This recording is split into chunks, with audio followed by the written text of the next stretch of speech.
ഈ സ്റ്റേറ്റ്മെൻറ്റ് കേട്ടിട്ട് എന്ത് തോന്നണ്? അംഗവൈകല്യമുള്ള കുഞ്ഞുങ്ങളുണ്ടല്ലോ, വേറെ ഇല്ലേ? അവരെ അവിടെ മാതാപിതാക്കന്മാർ പൊന്നുപോലെ സൂക്ഷിക്കുകയും വളർത്തുകയൊക്കെ ചെയ്യുന്നുണ്ട്. ഓട്ടിസം ബാധിച്ച എത്രയോ മക്കളിവിടെ വരണത്. അപ്പോൾ അവരുടെ മാതാപിതാക്കന്മാരെ ദൈവം എന്തുമാത്രം വിശ്വസിച്ചിട്ടാണ് ആ കുഞ്ഞുങ്ങളെ ഏൽപ്പിച്ചിരിക്കുന്നത്. ചിലപ്പോൾ ആ കുഞ്ഞുങ്ങളിലൂടെ ആയിരിക്കും അവിടെ നിത്യത ഏറ്റവും കൂടുതൽ ഉറപ്പ് വരുന്നത്. ക്രിസ്ത്യാനിയെ ഒരു വിശ്വാസിയെ സംബന്ധിച്ചിടത്തോളം ദൈവത്തിന് ലഭിക്കാവുന്ന വിശ്വാസത്തിനെക്കുറിച്ച് ആന്തരികമായ അഭിഷേകജ്ഞാനമുള്ളവർക്ക് മനസ്സിലാകും, നമുക്ക് ദൈവത്തിന് ലഭിക്കാവുന്ന ഏറ്റവും വലിയ നിത്യതയാണ്. നിത്യതയേക്കാൾ കുറഞ്ഞ് ഒരു ക്രിസ്ത്യാനിക്ക്, ഒരു വിശ്വാസിക്ക് എന്ത് കിട്ടിയിട്ടും കാര്യമില്ല. കാര്യം എന്താണ്? ഈ വെള്ളം കുടിക്കണതിനൊക്കെ ഇനിയും ദാഹിക്കും. കർത്താവ് 5 ഭർത്താക്കന്മാരുണ്ടായ സ്ത്രീയോട് പറഞ്ഞില്ലേ, 4:13 യോഹന്നാൻ്റെ സുവിശേഷം എന്താ പറയണത്? ഈ വെള്ളം കുടിക്കണവന് ഇനിയും ദാഹിക്കും. അപ്പോഴേ ഈ ലോകത്തിൻ്റെ ശരീര സംബന്ധമായ വീട്, ജോലി, വിവാഹം, മക്കൾ, അതുപോലെ തന്നെയുള്ള അതിനോ ശരീരത്തോട് ബന്ധപ്പെട്ട എന്ത് കിട്ടിയാലും വീണ്ടും നമുക്ക് കിട്ടാത്ത പോലെ തോന്നുമെന്നാണ് ഈശോ പറയണത്. കിട്ടിയാലും കിട്ടാത്ത പോലെ തോന്നും. അപ്പോൾ കിട്ടിയത് കൊണ്ട് നമ്മൾ ഉദ്ദേശിക്കുന്ന അൾട്ടിമേറ്റ് എയിം ഇല്ല.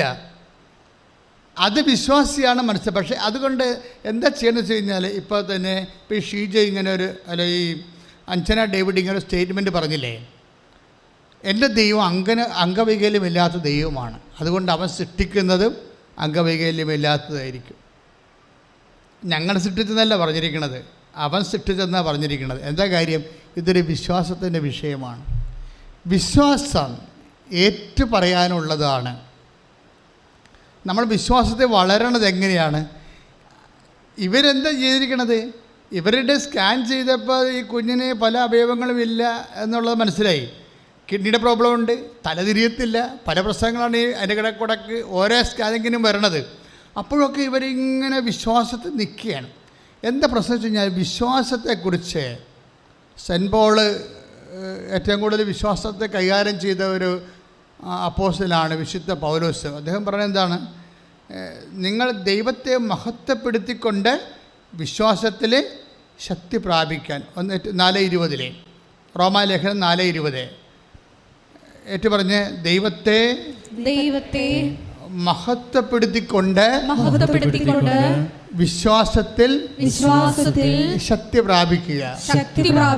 അപ്പോൾ കേവല വിശ്വാസം നമുക്ക് കിട്ടും, പക്ഷെ നമ്മളെന്ത് ചെയ്യണം? വിശ്വാസത്തെ ശക്തിപ്പെടുത്തിക്കൊണ്ടേയിരിക്കണം. നമുക്ക് കേവല വിശ്വാസമാണ് കിട്ടുന്നത്, അല്ലേ? മാതാപിതാക്കന്മാരിൽ നിന്ന് പകർന്നു കിട്ടും, വേദപാഠ ക്ലാസ്സിൽ നിന്ന് പകർന്നു കിട്ടും, ബൈബിൾ പഠനത്തിലൂടെയും പ്രസംഗത്തിലൂടെയും പകർന്നു കിട്ടും.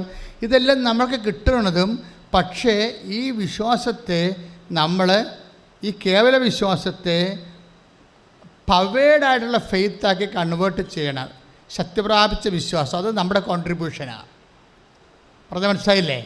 നമ്മളുടെ ഇപ്പോൾ നിങ്ങളുടെ കയ്യിലിരിക്കുന്ന ഒന്നും ശരിക്കും ആക്ടിവേറ്റ് ചെയ്ത ഫെയ്ത്ത് അല്ല. പണ്ടെങ്ങോ വേദപാഠ ക്ലാസ്സിൽ നിന്ന് കിട്ടിയിട്ട് അതുപോലെ കൊണ്ടുനടക്കുകയാണ്. വിശ്വാസം പ്രഖ്യാപിച്ചിട്ടില്ല. വിശ്വാസം പ്രഖ്യാപിക്കുമ്പോഴല്ലേ ദൈവം മഹത്വപ്പെടുത്തുള്ളൂ. ഇപ്പോൾ അഞ്ജന ഡേവിഡ് എന്താ ചെയ്തിരിക്കണത്? ഈ അംഗവൈകല്യമുള്ള കുഞ്ഞിനെ ഗർഭത്തിലിട്ടുകൊണ്ട് അവൾ പറയണത് എന്താണ്? എൻ്റെ ദൈവം അംഗവൈകല്യമില്ലാത്ത ദൈവമാണെന്ന് പറയുമ്പോൾ ഓട്ടോമാറ്റിക് എന്താ സംഭവിക്കണത്? അവർ ദൈവത്തെ മഹത്വപ്പെടുത്തുകയാണ്. അപ്പോൾ അവർക്ക് എന്താണ് സംഭവിക്കുന്നത്? അവർ വിശ്വാസത്തിൽ ശക്തി പ്രാപിക്കും. വിശ്വാസത്തിൽ ശക്തി പ്രാപിക്കുന്നത് നിൻ്റെ സഹനത്തിൽ ദൈവത്തെ മഹത്വപ്പെടുത്തിക്കൊണ്ടാണ്. ഒന്നേറ്റ് പറഞ്ഞ്, വിശ്വാസത്തിൽ ശക്തി പ്രാപിക്കുന്നത് എൻ്റെ സഹനത്തില് ദൈവത്തെ ദൈവ തിരുമനസ് തിരിച്ചറിഞ്ഞ് ഏറ്റുപറയുന്നതിലൂടെയാണ്. അങ്ങനെ എൻ്റെ ജീവിതത്തിലെ ഞാൻ കടന്നു പോകുന്ന ഇന്നത്തെ ദുരിതങ്ങളെ ദൈവനാമത്തിലെ ഏറ്റെടുത്തിട്ട് ദൈവത്തെ മഹത്വപ്പെടുത്തി വിശ്വാസത്തിൽ വളരുവാൻ, ശക്തി പ്രാപിക്കുവാൻ എന്നെ അഭിഷേകം ചെയ്യണമേ. ശ്രുതികടെ പരമ ദിവ്യകാരുണ്യത്തിന് നമുക്ക് നമ്മൾ പരിശുദ്ധാത്മാവിൻ്റെ നിറവോടുകൂടി ബൈബിൾ പഠിക്കുകയാണ്. പക്ഷേ ബൈബിൾ പഠിക്കണത് എന്തിനാണ്? നമുക്ക് ഡോക്ടറേറ്റ് എടുക്കാൻ വേണ്ടിയാണോ? ആൾക്കാരെ പഠിപ്പിക്കാൻ വേണ്ടിയാണോ? അല്ല. നമ്മൾ ബൈബിൾ പഠിക്കുന്നതിൻ്റെ ഉദ്ദേശം ജീവിതത്തോട് ചേർത്ത് വെച്ച് പഠിക്കുക.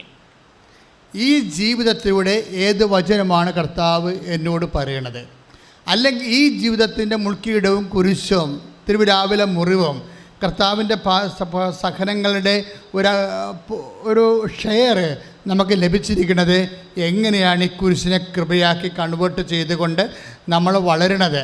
അത് അങ്ങനെ വളർച്ചയ്ക്ക് വേണ്ടിയാണ് നമ്മൾ വിശുദ്ധ ഗ്രന്ഥം പഠിക്കണത്. പ്രാർത്ഥിക്കുക, കർത്താവായ ദൈവമേ, എൻ്റെ ജീവിതത്തില് അന്നു വേണ്ട ആഹാരം പോലെ തന്നിട്ടുള്ള ദൈവഹിതമാകുന്ന അനുദിന ഭക്ഷണങ്ങളെ തിരിച്ചറിഞ്ഞ് ഉപയോഗിക്കുവാൻ എന്നെ അഭിഷേകം ചെയ്യണമേ.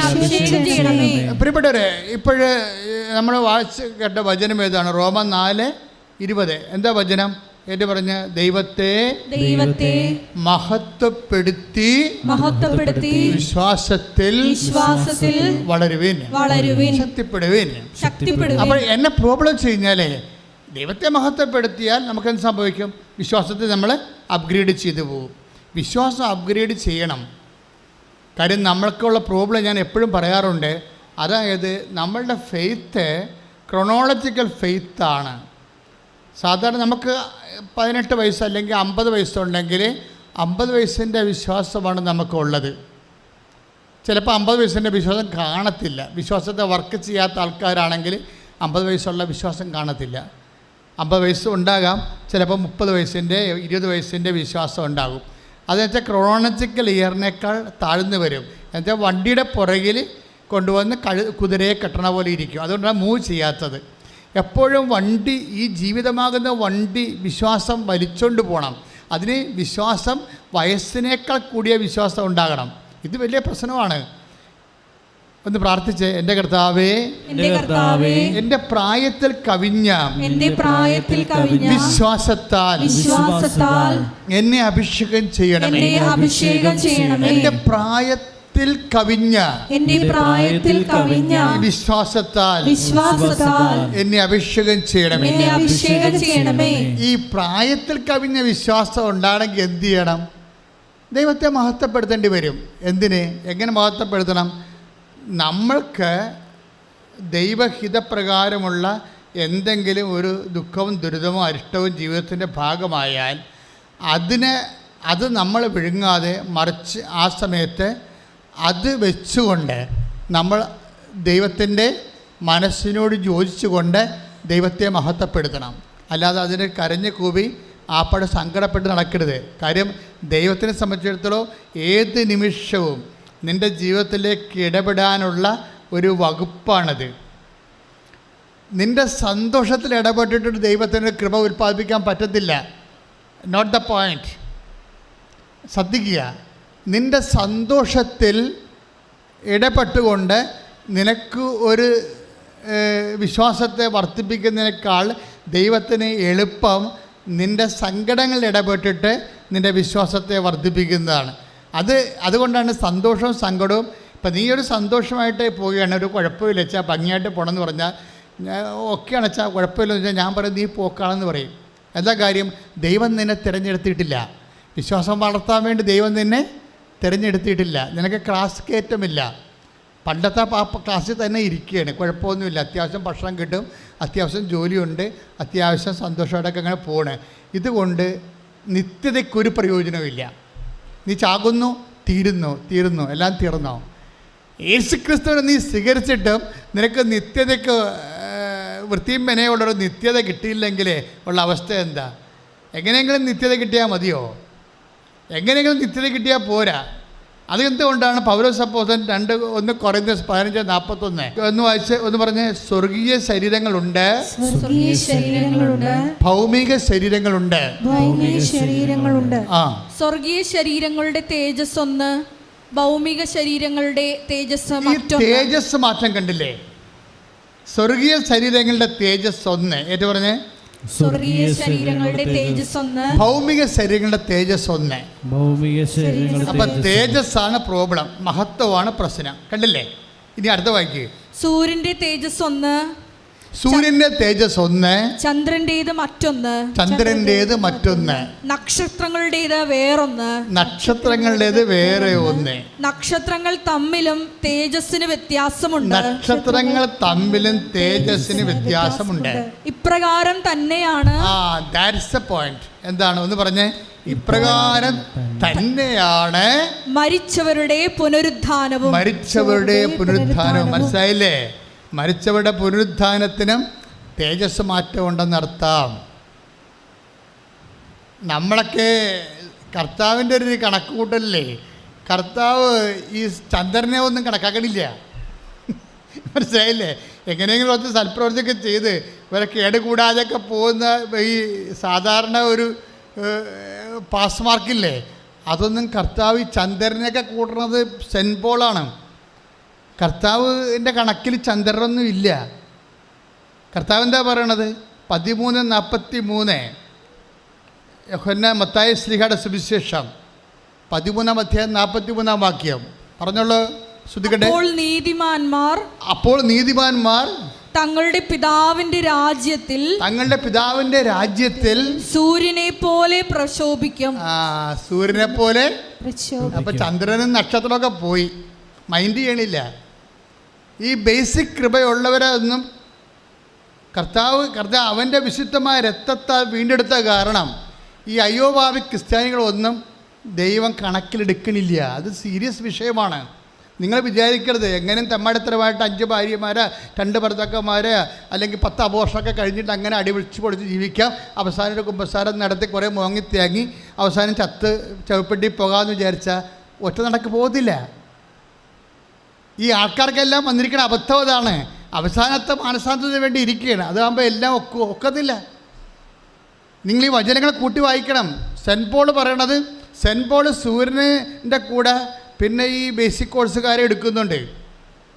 A+കാരല്ല, സെൻറ്റ് പോൾ എക്കാരെ എടുക്കുന്നുണ്ട്, B+ ഒക്കെ എടുക്കുന്നുണ്ട്. ചന്ദ്രൻ കഴിഞ്ഞാൽ പിന്നെ നക്ഷത്രം, അത് B+ ആണ്. ആ കേസ് കിട്ടുക കൃപയിൽ B+ ആണ്. അതൊക്കെ സെൻറ്റ് പോൾ എടുക്കുന്നുണ്ട്, പക്ഷെ കർത്താവ് എടുക്കണില്ല. എന്താ കാര്യം? അവൻ്റെ വിശുദ്ധരത്വം ചിന്തിയിരിക്കുന്നതാണ്. അവൻ വിലക്ക് വാങ്ങപ്പെട്ടവരാണ് നമ്മളെന്ന് പറയുമ്പോൾ തന്നെ അതിൻ്റെ ഗൗരവം നമുക്ക് മനസ്സിലാക്കണം. എൻ്റെ സഹോദരങ്ങളെ, ഒരു കാര്യം വ്യക്തമാണ്. ഒരു മനുഷ്യൻ്റെ ജീവിതത്തിൽ നിങ്ങൾ 10 കാര്യം നമുക്കുണ്ടെന്ന് വിചാരിച്ച ജീവിതത്തിൽ 2 കാര്യങ്ങളെങ്കിലും നടക്കാതെ വരണം. That's my point. പറഞ്ഞാൽ മനസ്സിലായില്ലേ? ഇപ്പം നിങ്ങൾക്ക് 10 കാര്യങ്ങൾ ജീവിതത്തിലുണ്ടെന്ന് വിചാരിച്ചോ, അച്ഛൻ പറയണത് നിങ്ങൾക്ക് ലാഭം 2 കാര്യങ്ങളെങ്കിലും നടക്കാതെ വരണതാണ്. ഇപ്പോഴേ എന്താ കാര്യം വെച്ച് കഴിഞ്ഞാൽ, നടക്കാതെ വരുമ്പോൾ എന്താ നിങ്ങൾ ചെയ്യേണ്ടത്? അത് വിൽ ഓഫ് ഗോഡായിട്ട് കൺവേർട്ട് ചെയ്യണം. പറഞ്ഞാൽ മനസ്സിലായില്ലേ? 10 കാര്യങ്ങൾ നിങ്ങൾക്കുണ്ട്. ഭർത്താവിൻ്റെ ജോലി, നിങ്ങളുടെ കുഞ്ഞുങ്ങളുടെ അഡ്മിഷൻ, അങ്ങനെ പല കാര്യങ്ങൾ, നിങ്ങളുടെ രോഗം, 10 കാര്യങ്ങളുണ്ട്, വസ്തു വിൽപ്പന. പക്ഷേ ഇതിൽ 2 കാര്യങ്ങളെങ്കിലും, ഞാൻ 2 പറഞ്ഞാൽ നിങ്ങളെ പേടിച്ചിട്ട് പറയണതാണ്, നിങ്ങൾക്ക് അത്രയും വറച്ച പറക്കില്ല. അതുകൊണ്ടാണ് 2 കാര്യങ്ങളെങ്കിലും നടക്കാതെ വരണം. എന്താ കാര്യം? നമ്മുടെ ഇഷ്ടമല്ലല്ലോ അത്. കർത്താവിൻ്റെ കാര്യത്തിൽ ഇന്ന് ഈശോ മഹത്വരാജ്യനായി നിൽക്കണ എന്തുകൊണ്ടാണ്? അവൻ പ്രാർത്ഥിച്ച കാര്യം നടക്കാതിരുന്നത് കൊണ്ടല്ലേ. ഇന്ന് ഈശോ മഹത്വരാജ്യനായി നമ്മുടെ കൂടെ എഴുന്നള്ളിയിരിക്കുന്നതിൻ്റെ കാരണം എന്താണ്? ജനകോടികളും ജന്മാന്തരങ്ങളും അവൻ്റെ മുമ്പിൽ പരിശുദ്ധൻ പരിശുദ്ധൻ എന്ന് പറഞ്ഞുകൊണ്ട് അവനെ വാഴ്ത്തുന്ന കാര്യം എന്താണ്? അവൻ പ്രാർത്ഥിച്ചത് നടക്കാതിരുന്നിട്ടാണ്. മനസ്സിലായില്ല നിങ്ങൾക്ക്? അവനെന്താ പ്രാർത്ഥിച്ചത്? പിതാവേ, സാധ്യമെങ്കിൽ പാനപാത്രം എന്നെ കടന്നു പോകണം, എങ്കിലും എൻ്റെ ഇഷ്ടമല്ല അങ്ങയുടെ ഇഷ്ടം. ആ ഒരൊറ്റ വാക്കിലാണ് കർത്താവ് രക്ഷപ്പെട്ടത്. ദാറ്റ് മീൻസ് പലപ്പോഴും ഓർക്കണം, നിങ്ങൾ സന്തോഷിക്കേണ്ടത് കിട്ടിയ കാര്യത്തെ ഓർത്തല്ല, കിട്ടാത്ത കാര്യങ്ങൾക്ക് ദൈവഹിതമായിട്ട് കൺവേർട്ട് ചെയ്യാൻ പഠിക്കണം. പ്രാർത്ഥിക്കുക. കർത്താവായ ദൈവമേ, എൻ്റെ ജീവിതത്തിലെ എന്തെങ്കിലും കാര്യം എന്റെ മനസ്സിന് അനപേക്ഷണീയമായിട്ട് നടക്കാതെ ഇരുന്നിട്ടുണ്ടെങ്കിൽ അതിന്റെ പേരില് എനിക്ക് നിരാശ വന്നിട്ടുണ്ടെങ്കിൽ ഇപ്പോൾ അങ്ങയുടെ വചനം എനിക്ക് പ്രത്യാശ നൽകുന്നതിനെ ഓർത്ത് ഞാൻ അങ്ങേക്ക് നന്ദി പറയുന്നു. നടക്കാത്ത കാര്യങ്ങളെ ഓർത്ത് ഞാൻ അങ്ങയെ സ്തുതിക്കുന്നു, അങ്ങയെ മഹത്വപ്പെടുത്തുന്നു. എന്റെ വിശ്വാസത്തില് റോമ 4:20 അനുസരിച്ചുകൊണ്ട് റോമ 4:20 എന്നെ വിശ്വാസത്തില് ശക്തിപ്പെടുത്തണമേ. നമ്മള് ധ്യാനിച്ചുകൊണ്ടിരിക്കുന്ന വിഷയം റോമ 4:20 എന്താണ്? ദൈവത്തെ മഹത്വപ്പെടുത്തി പറഞ്ഞോ, ദൈവത്തെ മഹത്വപ്പെടുത്തി വിശ്വാസത്തില് ശക്തി പ്രാപിക്കുവിൻ. എന്താ കാര്യം അങ്ങനെ പറയാൻ? വിശ്വാസത്തിൽ ശക്തി പ്രാപിക്കാൻ പറയാൻ കാരണം എന്താണ്? It's my question. ഇപ്പം നമ്മൾ പറഞ്ഞത് എന്താണ്? ദൈവത്തെ മഹത്വപ്പെടുത്തി. ഏത് പറഞ്ഞ്? ദൈവത്തെ മഹത്വപ്പെടുത്തി വിശ്വാസത്തിലെ ശക്തി പ്രാപിക്കുക അല്ലേ? വിശ്വാസത്തിൽ ശക്തി പ്രാപിക്കുക എന്നാണ് ലക്ഷ്യം അല്ലേ? വിശ്വാസത്തിൽ ശക്തി പ്രാപിക്കണം. നമ്മൾ എന്തിനാണ് വിശ്വാസത്തിൽ ശക്തി പ്രാപിക്കണത്? ദൈവത്തെ മഹത്വപ്പെടുത്തി വിശ്വാസത്തിൽ ശക്തി പ്രാപിക്കണം എന്തിനാണ്? It's a question. എന്താ കാര്യം? വിശ്വാസത്തിൽ എന്തിനാണ് ശക്തി പ്രാപിക്കുന്നത്? എന്തിനാണ് ശക്തി പ്രാപിക്കുന്നത്? വാഗ്ദാനങ്ങൾ നൽകപ്പെട്ടത് വിശ്വാസത്തിൻ്റെ അടിസ്ഥാനത്തിലാണ്. Praise the Lord. അതാണ് പ്രശ്നം. റോമ 4:16 എൻ്റെ ഉത്തരം കിടക്കുന്നത്. റോമ 4:16 എന്താ കാര്യം? എന്തിന്? ഇപ്പോൾ റോമ 4:20 അനുസരിച്ചുകൊണ്ട് ദൈവത്തെ മഹത്വപ്പെടുത്തിക്കൊണ്ട് വിശ്വാസത്തിൽ ശക്തി പ്രാപിക്കുവാൻ. എന്തിനാണ് വിശ്വാസത്തിൽ ശക്തി പ്രാപിക്കണത്? ഉള്ള വിശ്വാസം കൊണ്ടിരുന്നാൽ പോരെ? മനസ്സിലായില്ലേ? പണ്ട് കാത്തക്കേസും പഠിക്കുന്ന കാലത്ത്, കുർബാന കേൾക്കലപ്പാടിൻ്റെ കാലത്തൊക്കെ കിട്ടിയ വിശ്വാസം കൊണ്ടിരുന്നാൽ പോരെ? എന്തിനാണ് ശക്തി പ്രാപിക്കണത്? It's a question. മനസ്സിലായ? ചോദ്യം മനസ്സിലായില്ലേ? ദൈവത്തെ മഹത്വപ്പെടുത്തി വിശ്വാസത്തിൽ ശക്തി പ്രാപിക്കാൻ വചനം പറഞ്ഞിട്ടുണ്ട്. പക്ഷേ എന്തിന് വിശ്വാസത്തിൽ ശക്തി പ്രാപിക്കണം? എന്താ കാരണം? കാരണം റോമ 4:16 എന്താണ് അവിടെ എഴുതിയിരിക്കുന്നത്? വായിച്ചോളൂ, ശ്രദ്ധിക്കട്ടെ. വാഗ്ദാനം നൽകപ്പെട്ടത്. വാഗ്ദാനം ഏറ്റു പറഞ്ഞേ. വാഗ്ദാനം നൽകപ്പെട്ടത് വിശ്വാസത്തിന്റെ അടിസ്ഥാനത്തിലാണ്. വിശ്വാസത്തിന്റെ അടിസ്ഥാനത്തിലാണ്. പിടികിട്ടിയില്ലേ?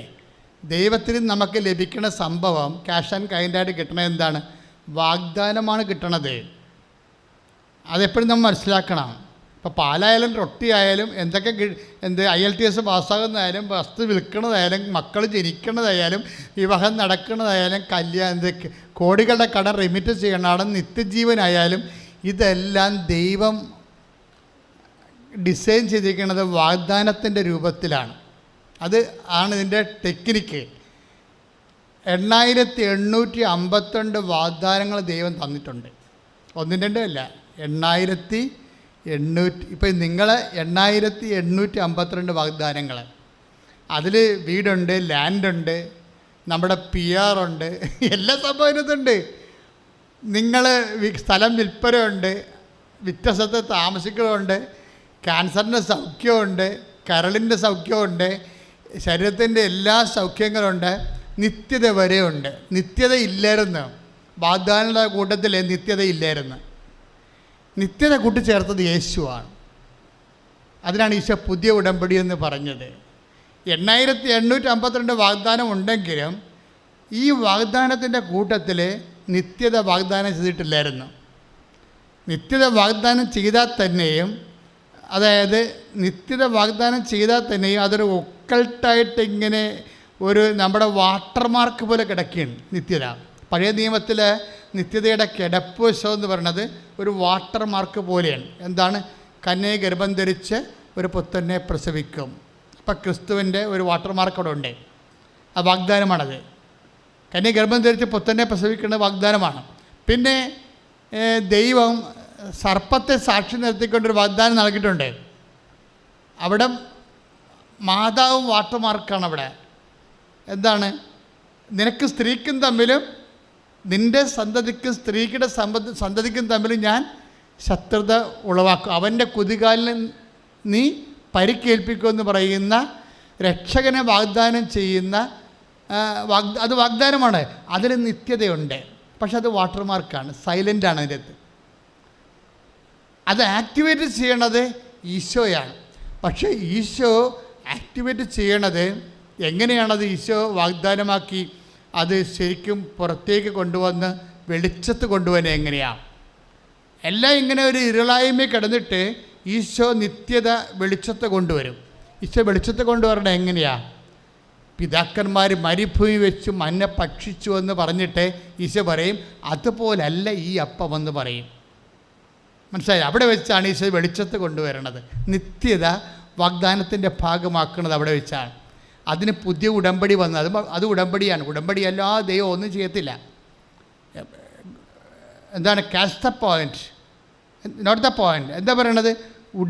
നിത്യതയാ ഈ പഴയ നിയമത്തിൽ വാട്ടർമാർക്ക് ജലരേഖ പോലെ കിടന്നിരുന്ന ദൈവത്തിൻ്റെ വാഗ്ദാനങ്ങളെ വെളിച്ചത്ത് കോൺക്രീറ്റായിട്ട് കൊണ്ടുവരുന്ന ഈശോയാണ്. അതിന് ഈശോ എന്താ ചെയ്തത്? 6:27-30 വചിച്ചോ യോഹന്നാൻ്റെ സുവിശേഷം 6:27, 28, 29. ശ്രദ്ധിക്കട്ടെ ശ്രദ്ധിക്കട്ടെ ശ്രദ്ധിക്കട്ടെ. ഹല്ലേലൂയ ഹല്ലേലൂയ ഹല്ലേലൂയ ഹല്ലേലൂയ മഹത്വം ആരാധന. യോഹന്നാൻ 6:27.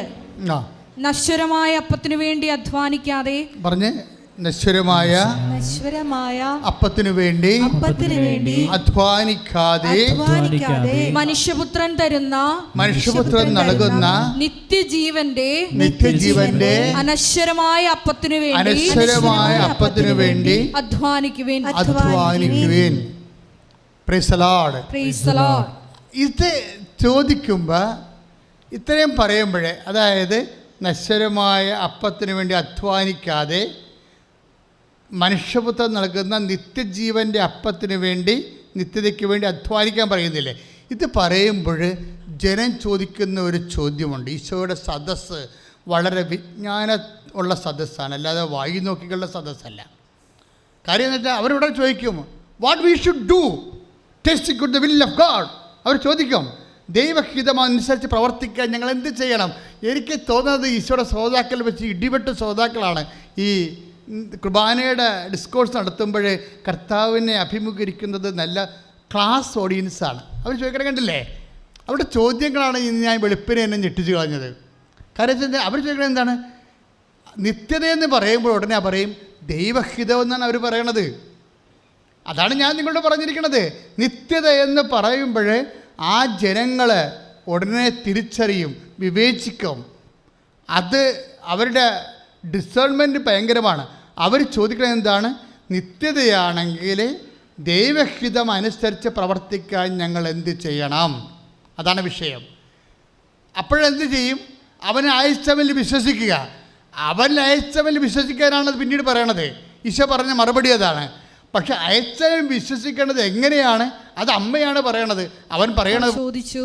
അപ്പോൾ അവർ ചോദിച്ചു, ദൈവഹിതമനുസരിച്ച് പ്രവർത്തിക്കുന്നവരാകാൻ ഞങ്ങൾ എന്ത് ചെയ്യണം? ഒരു വിശ്വാസിക്ക് ദൈവത്തോട് ചോദിക്കണ ഇത്രയേ ഉള്ളൂ ചോദ്യങ്ങൾ. വാരിക്കെട്ടി ചോദ്യങ്ങളൊന്നുമില്ല. വെരി സിമ്പിൾ ക്വസ്റ്റ്യനേ ഉള്ളൂ. നീ ഒരു വിശ്വാസിയാണോ? നിനക്ക് നിൻ്റെ ദൈവത്തോട് ചിലപ്പോൾ 10,000 ചോദ്യങ്ങൾ ചോദിക്കാനുണ്ടാകാം. പക്ഷെ ദൈവം ഉത്തരം പറയുന്ന ഒരു ചോദ്യമേ ഉള്ളൂ, കാശ്മീർ. ഒരു വിശ്വാസി എന്ന നിലയിൽ ഇക്കാലങ്ങളിലെല്ലാം പലതരത്തിലുള്ള 100,000 സംശയങ്ങളുമായിട്ടാണ് നീ ജീവിക്കണത്. നിനക്ക് ദൈവത്തെ കാണുമ്പോൾ ഈ 100,000 സംശയങ്ങളും ചോദിക്കണം തോന്നും. പക്ഷേ ദൈവം കേൾക്കണ ഒരു സംശയമേ ഉള്ളൂ. എന്താ സംശയം? നിത്യജീവൻ പ്രാപിക്കാൻ ഞാൻ എന്ത് ചെയ്യണം? ആ 27 തൊട്ടൊരു വചനം വായിച്ചു ഒന്നുകൂടി. നശ്വരമായ അപ്പത്തിനു വേണ്ടി അധ്വാനിക്കാതെ, പറഞ്ഞോളൂ. നശ്വരമായ അപ്പത്തിനു വേണ്ടി അധ്വാനിക്കാതെ മനുഷ്യപുത്രൻ നൽകുന്ന നിത്യജീവന്റെ അനശ്വരമായ അപ്പത്തിനു വേണ്ടി അധ്വാനിക്കുവേൻ. ഒന്നിനു പറഞ്ഞേ, അനശ്വരമായ അപ്പത്തിനു വേണ്ടി അധ്വാനിക്കുവേൻ. ഒന്നുകൂടി പറഞ്ഞേ, അനശ്വരമായ അപ്പത്തിനു വേണ്ടി അധ്വാനിക്കുവേൻ. കൈ നെഞ്ചത്ത് വെച്ച് പ്രാർത്ഥിച്ചേ, കർത്താവായ ദൈവമേ, അങ്ങയുടെ വചനത്തില് വെളിപ്പെടുത്തും പോലെ അങ്ങയുടെ നിത്യതയ്ക്ക് വേണ്ടി അങ്ങയോടൊപ്പമുള്ള നിത്യകാല ജീവിതം ആദിമസഭയെ പോലെ പൊന്നിനേക്കാളും പൊന്നുകട്ടയേക്കാളും വിലമതിക്കുന്ന ഒരു വിശ്വാസിയുടെ ആന്തരിക അഭിഷേക മനസ്സ് എനിക്ക് അവകാശമാക്കണമേ. എന്നെ അഭിഷേകം ചെയ്യണമേ. അറിയാവോ, ഈശോ പറഞ്ഞു, അതായത് നശ്വരമായ അപ്പത്തിന് വേണ്ടി അധ്വാനിക്കാതെ മനുഷ്യപുത്രൻ നൽകുന്ന നിത്യജീവൻ്റെ അനശ്വരമായ അപ്പത്തിന് വേണ്ടി അധ്വാനിക്കുവേൻ എന്ന് പറഞ്ഞിട്ട് ഈശോ ഒരു വാക്ക് പറഞ്ഞു. എന്താണ്? പിതാവായ ദൈവം എന്നിൽ അംഗീകാര മുദ്ര ചാർത്തിയിരിക്കണമെന്ന്. മനസ്സിലായില്ലേ? നിത്യതയെന്ന് പറയുമ്പോൾ ആ നിത്യത ആര് വഴി ലഭിക്കണം, ആരിലൂടെ ലഭിക്കണം? ഇപ്പം എല്ലാ സത്യം, എല്ലാ ദൈവത്തിങ്കിലേക്കുള്ള വഴിയെന്ന് പറഞ്ഞ് കുറേ അച്ഛന്മാർ ഇറങ്ങിയിട്ടുണ്ട്. അതാണ് പ്രശ്നം. മറ്റുള്ളവരുടെ സഹിക്കാൻ നമുക്ക് കുഴപ്പമില്ല, അവർക്ക് അറിവില്ല എന്ന് പറയും. പക്ഷേ എല്ലാ സത്യമാണ്, എല്ലാവരിലൂടെയും രക്ഷ പ്രാപിക്കുമെന്ന് പറഞ്ഞ് കുറേ അച്ഛന്മാർ ഇറങ്ങിയിട്ടുണ്ട്, ലിബറലിസ്റ്റുകൾ തിയോളജിയിൽ. യവന്മാരുടെ കാര്യം പോക്ക. കാര്യം എന്താ കാര്യം? കാലത്തിനൊപ്പം ജനങ്ങളുടെ കൈയടിച്ച് വാങ്ങിക്കാൻ വേണ്ടി അവർ കർത്താവിൻ്റെ വചനത്തിലും വെളിപാടിലും വെള്ളം ചേർത്തുകൊണ്ട് അവർ അപ്ഡേഷൻ ഉണ്ടാക്കുകയാണ്. എന്തിനാണ്? തങ്ങളുടെ ആത്മാവിനെ വിറ്റ് അപ്ഡേഷൻ ഉണ്ടാക്കുന്നവർക്ക് ഇത് ഒരു തിരിച്ചറിവായിരിക്കണം. ശ്രദ്ധിക്കട്ടെ. എല്ലാ വാഗ്ദാനങ്ങളുടെയും രാജാവ്, രാജ്ഞി എന്ന് പറയുന്നത് എന്താണ്? നിത്യതയാണ്. അതില്ലായിരുന്നു. അനുദിന ജീവിതത്തിൻ്റെ ആവശ്യങ്ങളായിരുന്നു. മോസസിൻ്റെ കാലം മുതലുള്ള എല്ലാ, എബ്രാഹത്തിൻ്റെ കാലം, നോഹിൻ്റെ കാലം, ആദത്തിൻ്റെ കാലം, എല്ലാ കാലത്തും ദൈവം ഉടമ്പടി ചെയ്തിട്ടുണ്ട്. എല്ലാ കാലത്തും ദൈവം ഉടമ്പടി ചെയ്തിട്ടുണ്ട്. മാത്രമല്ല, ഉടമ്പടി പാലിക്കുന്നുണ്ടോ എന്നറിയാൻ വേണ്ടി പ്രവാചകന്മാരെയും ന്യായാധിപന്മാരെയും ദൈവം അയച്ചിട്ടുണ്ട്. അങ്ങനെ ഒടുവിൽ ഈശോയിലേക്ക് എത്തുമ്പോൾ Isho, what was the exact role of Jesus? എന്തായിരുന്നു എക്സാക്ട് റോൾ ഈശോൻ്റെ? ഈ വാഗ്ദാനങ്ങളുടെ കൂട്ടത്തിൽ എൻ്റെ മകുടം ചാർത്തുന്ന ഏറ്റവും വലിയ വാഗ്ദാനമാണ് നിത്യത. പിതാക്കന്മാരെ മരുഭവിച്ചു, മന്ന ഭക്ഷിച്ചു, അവർ മരിച്ചു. അതുപോലെയല്ല ഈ അപ്പം ഭക്ഷിക്കുന്നു നിത്യം ജീവിക്കും എന്ന് പറഞ്ഞേ. ഈ അപ്പം ഭക്ഷിക്കുന്നവൻ നിത്യം ജീവിക്കാം. ഈ അപ്പം ഭക്ഷിക്കുന്നവൻ നിത്യം ജീവിക്കാം. ലോകത്തിന്റെ ജീവന് വേണ്ടി ഞാൻ നൽകുന്ന അപ്പം എന്റെ ശരീരം തന്നെയാണ്. എന്റെ ശരീരം തന്നെയാണ്. എന്റെ ശരീരം ഭക്ഷിക്കുന്നവൻ എന്നിലും ഞാൻ അവനിലും വസിക്കുന്നു. സജീവനായ പിതാവാണ് എന്നെ അയച്ചത്. പിതാവ് മൂലം ഞാൻ ജീവിക്കുന്നു. അതുപോലെ എന്നെ ഭക്ഷിക്കുന്നവൻ ഞാൻ മൂലം ജീവിക്കാം. കൈയടിച്ചോട് ലൈവായിട്ട് ഓൺലൈനുള്ളവരും നിങ്ങളും തീർത്ഥാടന സഭയിലിരിക്കുന്നവരൊക്കെ കുറച്ചുകൂടി തിരിച്ചറിവോടുകൂടി ഇരിക്കണം. എന്ത് സംഭവിക്കാവുന്ന ആരാധനയാണ്. നിങ്ങൾ വന്നതുപോലെ പോകത്തില്ല. ഉറപ്പായിട്ടും കർത്താവ് നിങ്ങളെ കണ്ണീരോടെ തിരിച്ചുവിടത്തില്ല. എന്താ കർത്താവിൻ്റെ വചനം? അവർ കണ്ണീരിലൂടെയാണ് വരുന്നത്. ഞാൻ അവരെ ആശ്വസിപ്പിച്ച് പറഞ്ഞു നയിക്കും. ശ്രദ്ധിക്കട്ടെ. ഹല്ലേലൂയ. ഓഫ് പ്രോമിസസ്, എല്ലാ വാഗ്ദാനങ്ങളും രാജകീയമായ വാഗ്ദാനം മനുഷ്യരാശിക്ക് നൽകിയത് ഈശോയാണ്.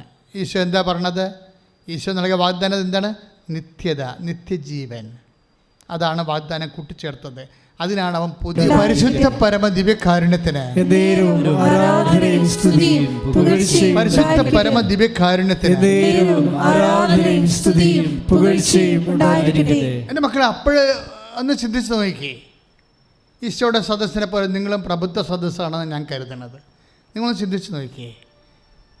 അതായത് ഈശോ വന്ന് നമ്മൾ സ്ഥാപിച്ചത് എന്താണ്? ഉടമ്പടിയാണ്. ഉടമ്പടിയല്ലാതെ ദൈവം ഒന്നും ചെയ്യത്തില്ല. ഉടമ്പടി അല്ലാതെ ദൈവം ഒന്നും ചെയ്തിട്ടില്ല. ചെയ്യത്തില്ലെന്ന് മാത്രമല്ല, ചെയ്തിട്ടില്ല. ഉടമ്പടിയിൽ എന്താ സംഭവം? നിന്നെ ദൈവം സീരിയസ് ആയിട്ട് കണക്കാക്കുന്നു. അല്ലാതെ പൊട്ടക്കടൻ്റെ മാവായിട്ട് എറിയണ പോലെ നിൻ്റെ പ്രാർത്ഥന കേൾക്കണ്ടെന്നല്ല. It must be heard. അത് കേട്ടേ മതിയാവൂ എന്ന് തീരുമാനിക്കുന്നത് ആരാണ്? നിൻ്റെ ദൈവം. കൈയിടിച്ച് കർത്താവ്. എന്തോ തകരാറുള്ള ഹൃദയരോഗിയാണ്. ഹൃദയരോഗികളെ കർത്താവ് സുഖപ്പെടുത്തുന്ന സമയമാണ്. ഓൺലൈനായാലും നിങ്ങളായാലും ഹൃദയത്തെ വേദനയുള്ളവർ സ്തുതിച്ച്, ഹൃദയത്തിൽ ബ്ലോക്കുള്ളവർ, വാൽവ് ശോഷിച്ചു പോയവരൊക്കെ കൈ നെഞ്ചത്ത് വെച്ചുകൊണ്ട് സ്തുതിക്കട്ടെ. കൈ നെഞ്ചത്ത് വെച്ച് സ്തുതിക്കട്ടെ. ബ്ലോക്കുള്ളവർ സ്തുതിക്കട്ടെ.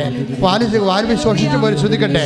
യേശുവിൻ്റെ നാമത്തിൽ ഹൃദയത്തിൽ രോഗമുള്ള ദൂരമുള്ള കുഞ്ഞുങ്ങൾ യേശുവിൻ്റെ നാമത്തിൽ സൗഖ്യം പ്രാപിക്കട്ടെ. ഹൃദയത്തിൽ രോഗമുള്ള കുഞ്ഞുങ്ങൾ യേശു നാമത്തിൽ സൗഖ്യം പ്രാപിക്കട്ടെ. സ്തുതിക്കട്ടെ. ഈശോ തന്ന സന്ദേശമായിരുന്നു നമ്മുടെ നാഭിയില്ലേ, എന്താ ഇവിടെ ഇരിക്കണ കഴുത്തല്ലേ, കഴുത്തിൻ്റെ ഉള്ളിലുള്ള അന്നനാളം, അതുപോലെ തൊണ്ട, അത് തൈറോയിഡ് ആയാലും ടോൺസൈറ്റ് ആയാലും തൊണ്ടയിലെ ക്യാൻസർ ആയാലും ഈ ആരാധനയെ കർത്താവ് സൗഖ്യപ്പെടുത്തിയിട്ടുണ്ട്. കൈയടിച്ച് കർത്താവിനെ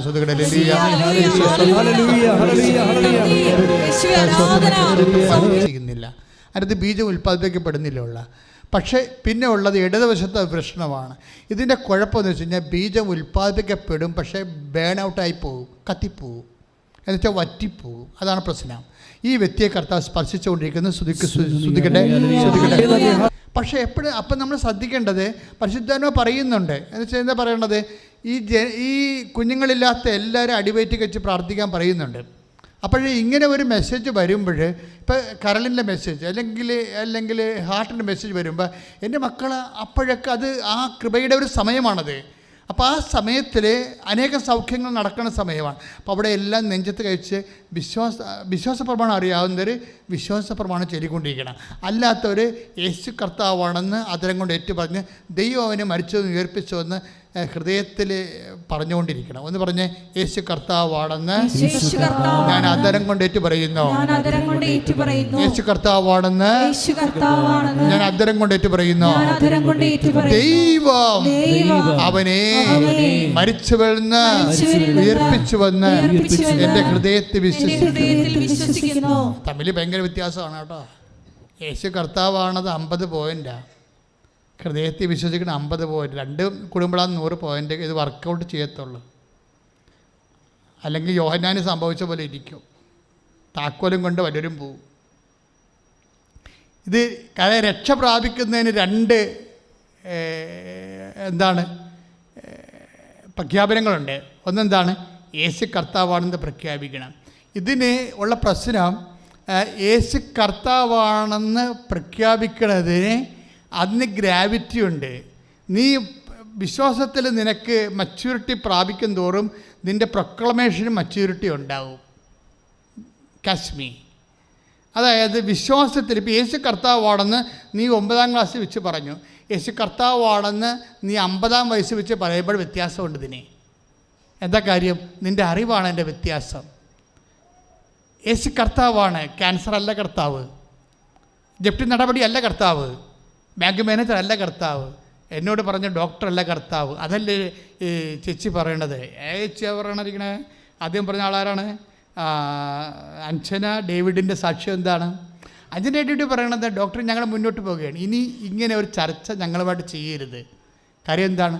ഞങ്ങൾ ഈ ഫയൽ കർത്താവിൻ്റെ മേശപ്പുറത്ത് വെച്ച് കഴിഞ്ഞു. അത് ഭയങ്കരമായിട്ടുള്ള പ്രൊക്ലമേഷൻ അല്ലേ? അവരോട് നേരിട്ട് പറയണേ.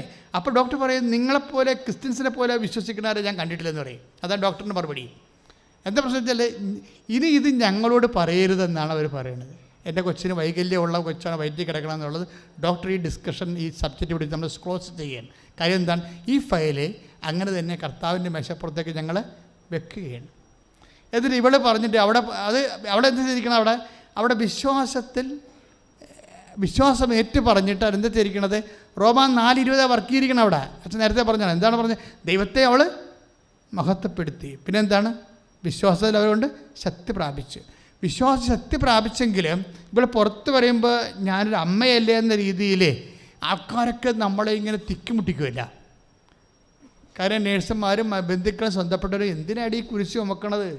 ഇതെങ്ങാനും അംഗവൈകല്യമായിട്ട് ജനിക്കണമെങ്കിൽ ജീവിതകാലം മുഴുവൻ ഇതിനും ചുമന്നുകൊണ്ട് നടക്കണ്ടേ? നീ ചത്ത കഴിഞ്ഞാൽ പിന്നെ ഈ കൊച്ചിന് ഈ അംഗവൈകല്യമുള്ള കൊച്ചു എങ്ങനെ ജീവിക്കും ഇവിടെ? ഇങ്ങനെ ചോദിച്ച് ഇവരെ അധൈര്യപ്പെടുത്തി കളയും. വിശ്വാസത്തിനെതിരെ വരാൻ സാധ്യതയുള്ളത് നാട്ടുകാർ വെച്ച് അധൈര്യപ്പെടുത്തുന്നതാണ്. ഈ അധൈര്യപ്പെടുത്തുമ്പോൾ എപ്പോഴും നമ്മൾ ശ്രദ്ധിക്കേണ്ടത്, ഈ വിശ്വാസിയുടെ ജീവിതത്തിൽ നമുക്ക് ഒഴിച്ചുകൂടാൻ പറ്റാത്ത സംഭവമാണ് നാട്ടുകാരിലും വീട്ടുകാരിൽ നിന്നും കിട്ടുന്ന കൂട്ടുകാരിൽ നിന്ന് കിട്ടുന്ന അധൈര്യപ്പെടുത്തുമ്പോൾ എന്താ പറ്റണത്? അതായത് നീ യേശുവിനെ സ്വീകരിച്ചിട്ടുണ്ടെങ്കിൽ തീർച്ചയായിട്ടും ഇപ്പോൾ ഉടമ്പടി ചെയ്യുന്നൊരു വിശ്വാസപരമായിട്ടൊരു ആചാരം ചെയ്യണ പോലെ അല്ല. അതിൻ്റെ കൂടെ അതിൻ്റെ അകക്കാമ്പ് എന്താണെന്ന് നോക്കണം. We are actually receiving Jesus. എന്താണ് ഈ ഉടമ്പടിയെക്കുറിച്ച് ആദ്യം ഭയങ്കരമായിട്ടുള്ള ഒബ്ജക്ഷൻസ്, ഇത് അറിയാൻ പാടില്ലാത്തപ്പോൾ അച്ഛന്മാർ തിയോളജിയൻസ് ഉന്നയിച്ചായിരുന്നു. അപ്പോൾ എൻ്റെ പിതാവ്, ആലപ്പുഴ പിതാവ് ജെയിംസ് ആനാവറമ്പള്ളി പിതാവ് തന്നെ പിതാക്കന്മാർ ചോദിച്ചവരോട് പറഞ്ഞു, എന്താണ് ഇറ്റ്സ് എ ക്രിസ്റ്റോളജിക്കൽ പ്രയർ. ഞാൻ പോലും ചിന്തിക്കാത്തതാണ് എൻ്റെ പിതാവ് പറഞ്ഞു കൊടുത്തവർക്ക്. എന്താണ് ഇറ്റ്സ് എ ക്രിസ്റ്റോളജിക്കൽ പ്രയർ. ഇതൊരു ക്രിസ്തു കേന്ദ്രീകൃത പ്രാർത്ഥനയാണ്. എന്താ കാര്യം? ഇതൊരു മരിയം പ്രയർ അല്ല, ഇത് ക്രിസ്തു സെൻട്രിക് പ്രെയറാണിത്. എന്താണ്? അതാണ് ചക്കാലക്കൽ പിതാവ് പറഞ്ഞത്. ചക്കാലക്കൽ പിതാവ് കുറച്ചുകൂടി കൂട്ടി പറഞ്ഞു, ഇത് പിതാവും പുത്രനും പരിശുദ്ധാത്മാവുമായിട്ട് ബന്ധമുള്ള പ്രാർത്ഥനയാണെന്ന് പറഞ്ഞു. എന്താ കാര്യം? അവൻ പറയണത് പോലെ നമ്മൾ ചെയ്യണം. അവനാരാണ്? ഈശോ. അതായത് ഒരു ജീവിതം നമ്മൾ വഴിമുട്ടി കഴിയുമ്പോഴേ നമ്മൾ അതിനെ കൗണ്ടറാക്ട് ചെയ്യാൻ മാതാവിൻ്റെ വിജ്ഞാനത്തിൽ വന്ന ദൈവിക വെളിപാടാണത്.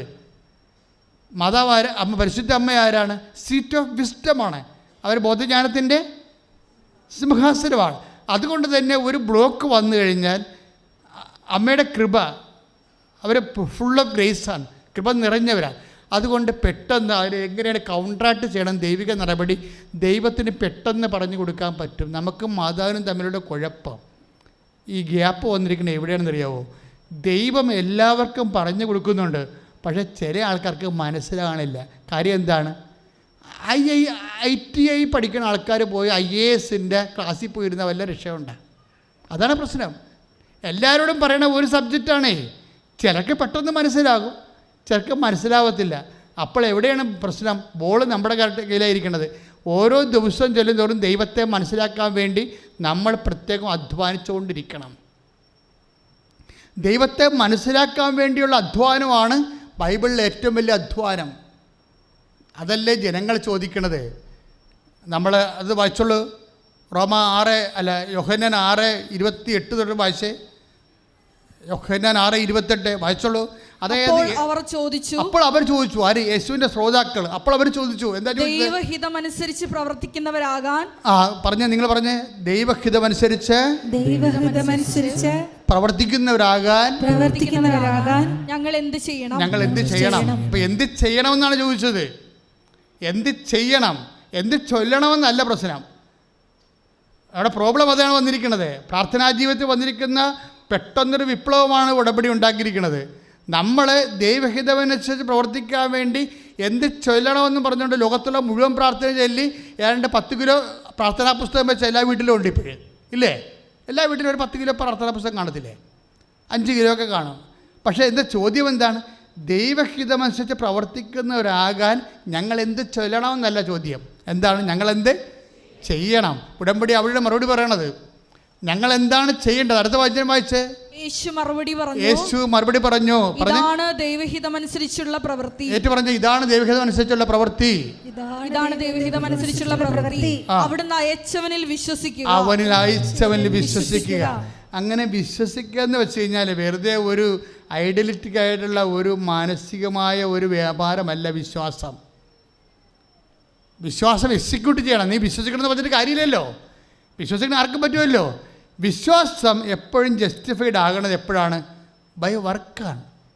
യാക്കോബിന്റെ ലേഖനം 2:15-17 വായിച്ചേ. പറഞ്ഞോളൂ. പ്രവൃത്തികൾ കൂടാതെയുള്ള വിശ്വാസം. ഏറ്റു പറഞ്ഞാൽ നിങ്ങൾ പ്രവൃത്തികൾ കൂടാതെയുള്ള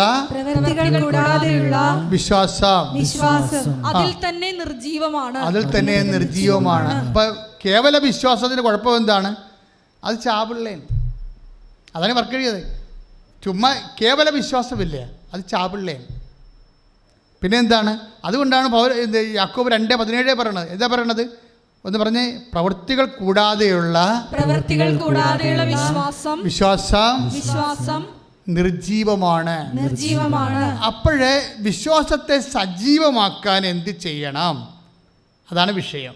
വിശ്വാസത്തെ സജീവമാക്കാൻ എന്ത് ചെയ്യണം? അവിടെയാണ് മരിയന് മാർഗമുള്ളത്. എന്താണ്?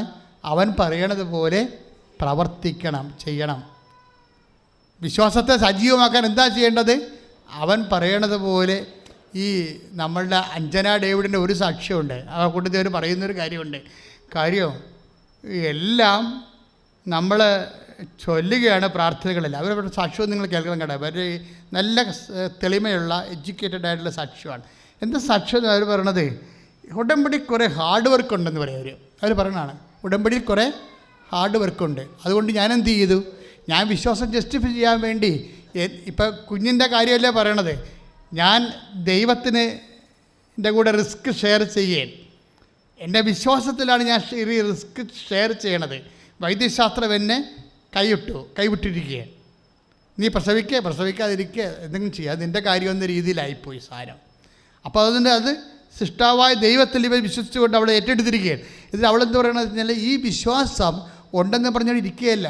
ഞാനിങ്ങനെ പ്രഗ്നൻ്റ് ആണെങ്കിലും ഇങ്ങനെ കുഞ്ഞ് വളർന്നതിൻ്റെ വയറ്റിൽ തൂങ്ങുന്നുണ്ടെങ്കിലും ഞാൻ നിന്നുകൊണ്ട് ജപമാല ചെല്ലും. ഞാൻ മുട്ടിയെ നിന്നുകൊണ്ട് ജപമാല ചെല്ലും. പലപ്പോഴും വയറിൻ്റെ ഭാരം കൊണ്ട് എൻ്റെ മുട്ട അകന്നു പോകും. ആ സാക്ഷിയൊക്കെ കേൾക്കാൻ ഭയങ്കര ഫീലിംഗാണ് ശരിക്കും പറഞ്ഞാൽ. ഗർഭിണികൾക്കല്ലേ അറിയാൻ പറ്റത്തില്ല എൻ്റെ അവസ്ഥ.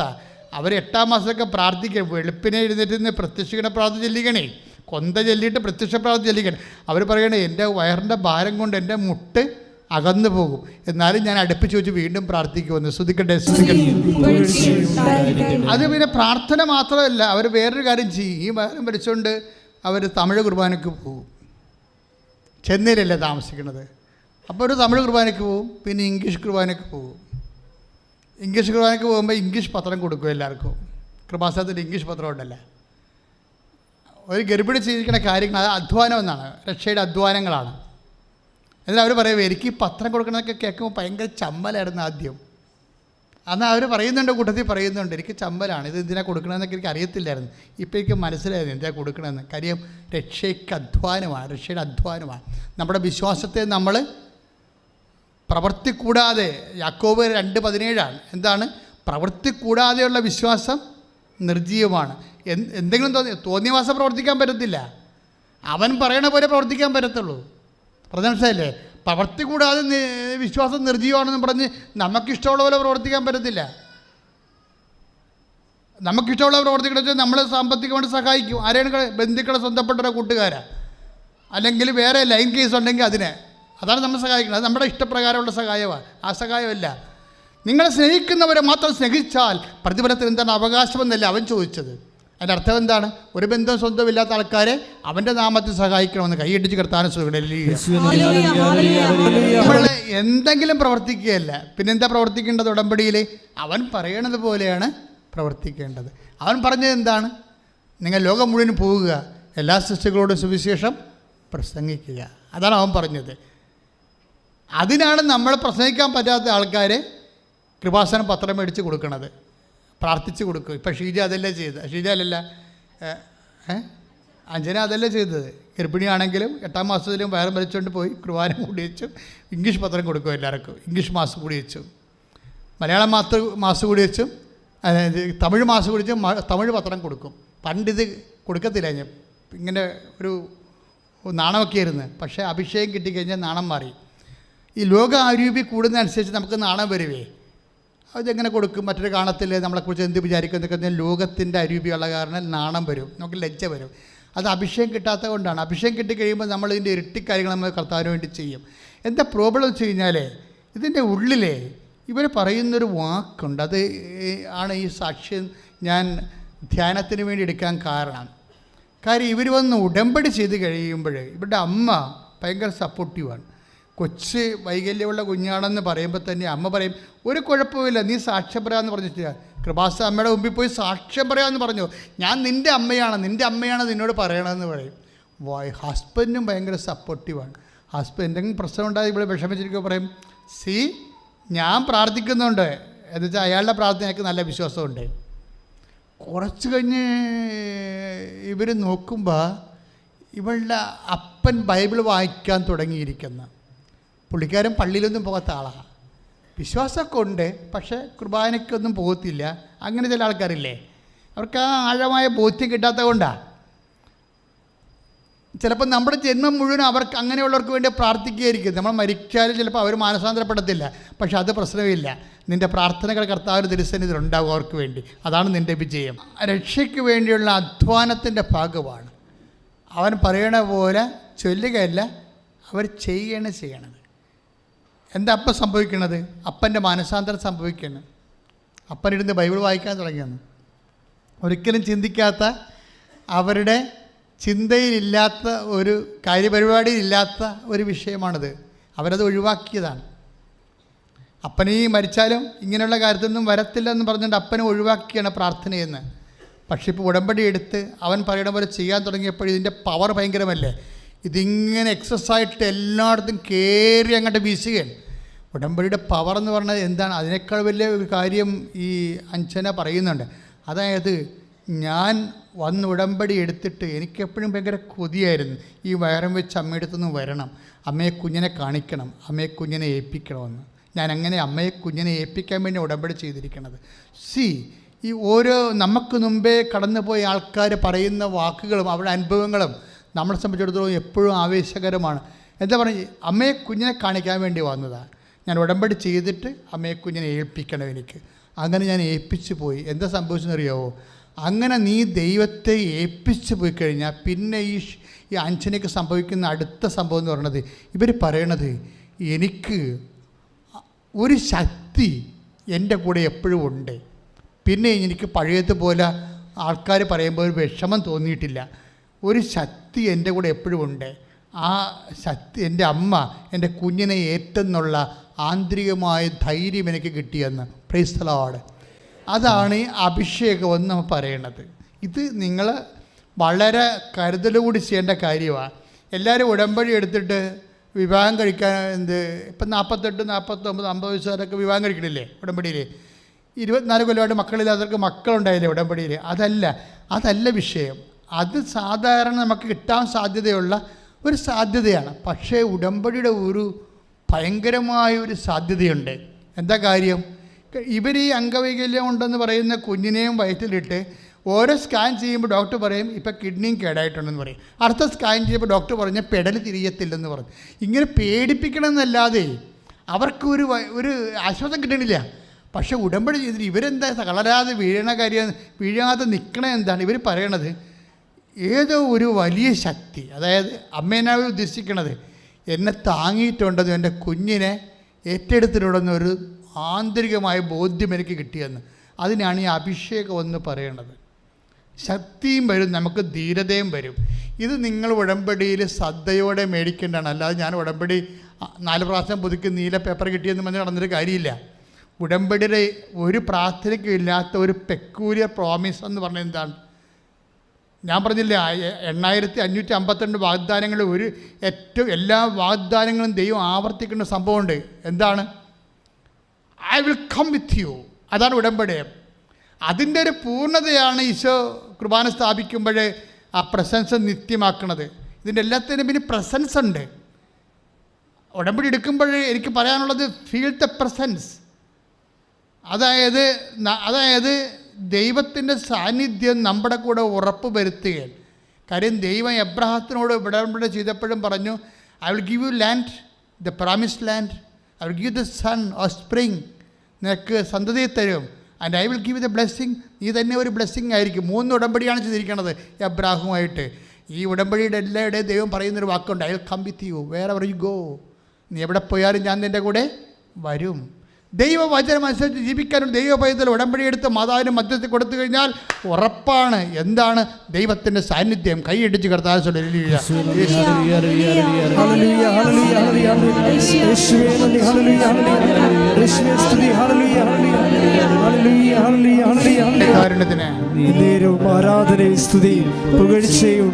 മക്കളെ, കർത്താവ് ഉടമ്പടി പ്രകാരം തൻ്റെ വാഗ്ദാനം അനുസരിച്ച് കൊണ്ട് നിങ്ങളുടെ കുടുംബത്തിൽ വന്നു. സാർ ഉടമ്പടി എടുക്കുമ്പോൾ സാധാരണ വരണത് അമ്മയാണ് വരുന്നത്. മരിയൻ ഉടമ്പടി ആയത് കാരണം അമ്മ സാന്നിധ്യമാണ് കൂടുതൽ വരുന്നത്. അതുകൊണ്ടാണ് ആൾക്കാർ സഞ്ചാരി മാതാവ് എന്ന് പറയുന്നത്. സഞ്ചാരി മാതാവ് കോടതി വന്ന്, സ്ഥലവിളക്ക് സ്ഥലത്ത് വന്ന്, പോലീസ് സ്റ്റേഷനിൽ വന്നൊക്കെ ആൾക്കാർ പറയണില്ലേ, വീട്ടിൽ വന്നെന്നൊക്കെ പറയുന്ന കാര്യം ഇതാണ്. ഉടമ്പടിയിലുള്ളതാണത്, വാഗ്ദാനത്തിൻ്റെ ഭാഗമാണ്. I will come with you. എന്നിട്ട് എന്താ പറയണത്? അതെങ്ങനെ നമുക്ക് ഫീൽ ചെയ്യണത്? ദൈവത്തിൻ്റെ സാന്നിധ്യം. ഇപ്പോൾ സഞ്ചാരി മാതാവിനെ നമുക്ക് കാണാൻ പറ്റും, ദർശനത്തിലായാലും സ്വപ്നത്തിലായാലും നേരെയാണെങ്കിലും കാണാൻ പറ്റും.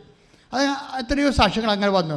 പക്ഷേ കാണാൻ പറ്റില്ലെങ്കിലും നമുക്ക് ദൈവത്തെ, നമുക്ക് അമ്മ വന്നിട്ടുണ്ടോ അല്ലെങ്കിൽ ഈശോ ചൈതന്യം ഇവിടെ പ്രസരിച്ചിട്ടുണ്ടെന്ന് നമുക്ക് എങ്ങനെയാണ് മനസ്സിലാകണത്? 2 കാര്യത്തിലാണ് മനസ്സിലാകണത്. ഒന്ന്, ശക്തി തോന്നും നമുക്ക്.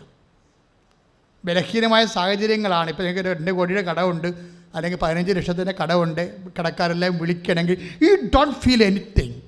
U are living and facing as if you have no problem. നിങ്ങൾക്ക് ഒരു പ്രശ്നമില്ലാത്ത രൂപത്തിലാണ് നിങ്ങൾക്ക് തോന്നണമെന്നുണ്ടെങ്കിൽ അതിൻ്റെ അർത്ഥം ദൈവം നിന്നെ സന്ദർശിച്ചിരിക്കുന്നു. കൈയിടിച്ച് പ്രോസസ്സ് പറയുന്ന വാക്കെന്താ? ഈ പ്രസൻസ് ഫീൽ ചെയ്യാൻ വേണ്ടി, അതായത് പ്രസൻസ് പ്രീസപ്പോസ് ചെയ്തുകൊണ്ട് ദൈവത്തിൻ്റെ സാന്നിധ്യം ഉടമ്പടിയുടെ വാഗ്ദാനമായിട്ട് തിരിച്ചറിഞ്ഞുകൊണ്ട് മോസസ് പറയും, ശക്തനും ധീരനുമായിരിക്കുക. wherever you go I will there, ഞാൻ നിൻ്റെ കൂടെ വരും.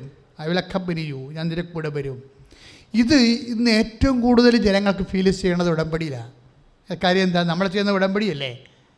ഉടമ്പടിയുടെ വാഗ്ദാനങ്ങൾ ഒന്നാണ് ദൈവത്തിൻ്റെ സാന്നിധ്യം.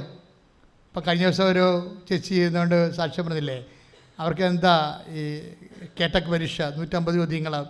8 ചോദ്യം മാത്രം അറിയാം, പിന്നെ ഒന്നും അറിയത്തില്ല. 8 ചോദ്യം അറിയാം, പിന്നെ ഒന്നും അറിയത്തില്ല. പിന്നെ എന്താ? പിന്നെ എല്ലാം അമ്മ എനിക്ക് എൻ്റെ മനസ്സിൽ പറഞ്ഞ പോലെ ഞാൻ ചെയ്തതെന്നാണ്. 94 ചോദ്യങ്ങൾ ശരിയായിപ്പോയി. അവർക്ക് വയസ്സുണ്ട്, ഒത്തിരിയുണ്ട്. 18 കൊല്ലമായിട്ട് പഠിപ്പിക്കലില്ല. ആ കണക്ഷൻ പോയി മൊത്തം. പക്ഷേ ദൈവം എല്ലാം റീഗ്രൈൻ ചെയ്ത് അവർക്ക് സർക്കാർ ജോലി കൊടുത്തില്ലേ? ഒറ്റ ഉടമ്പടിയാണ്. ഈ ദിവസങ്ങളിൽ ജിത്തു എന്നും പറഞ്ഞ ജിതി അത് നോൺ ക്രിസ്ത്യനാണ്.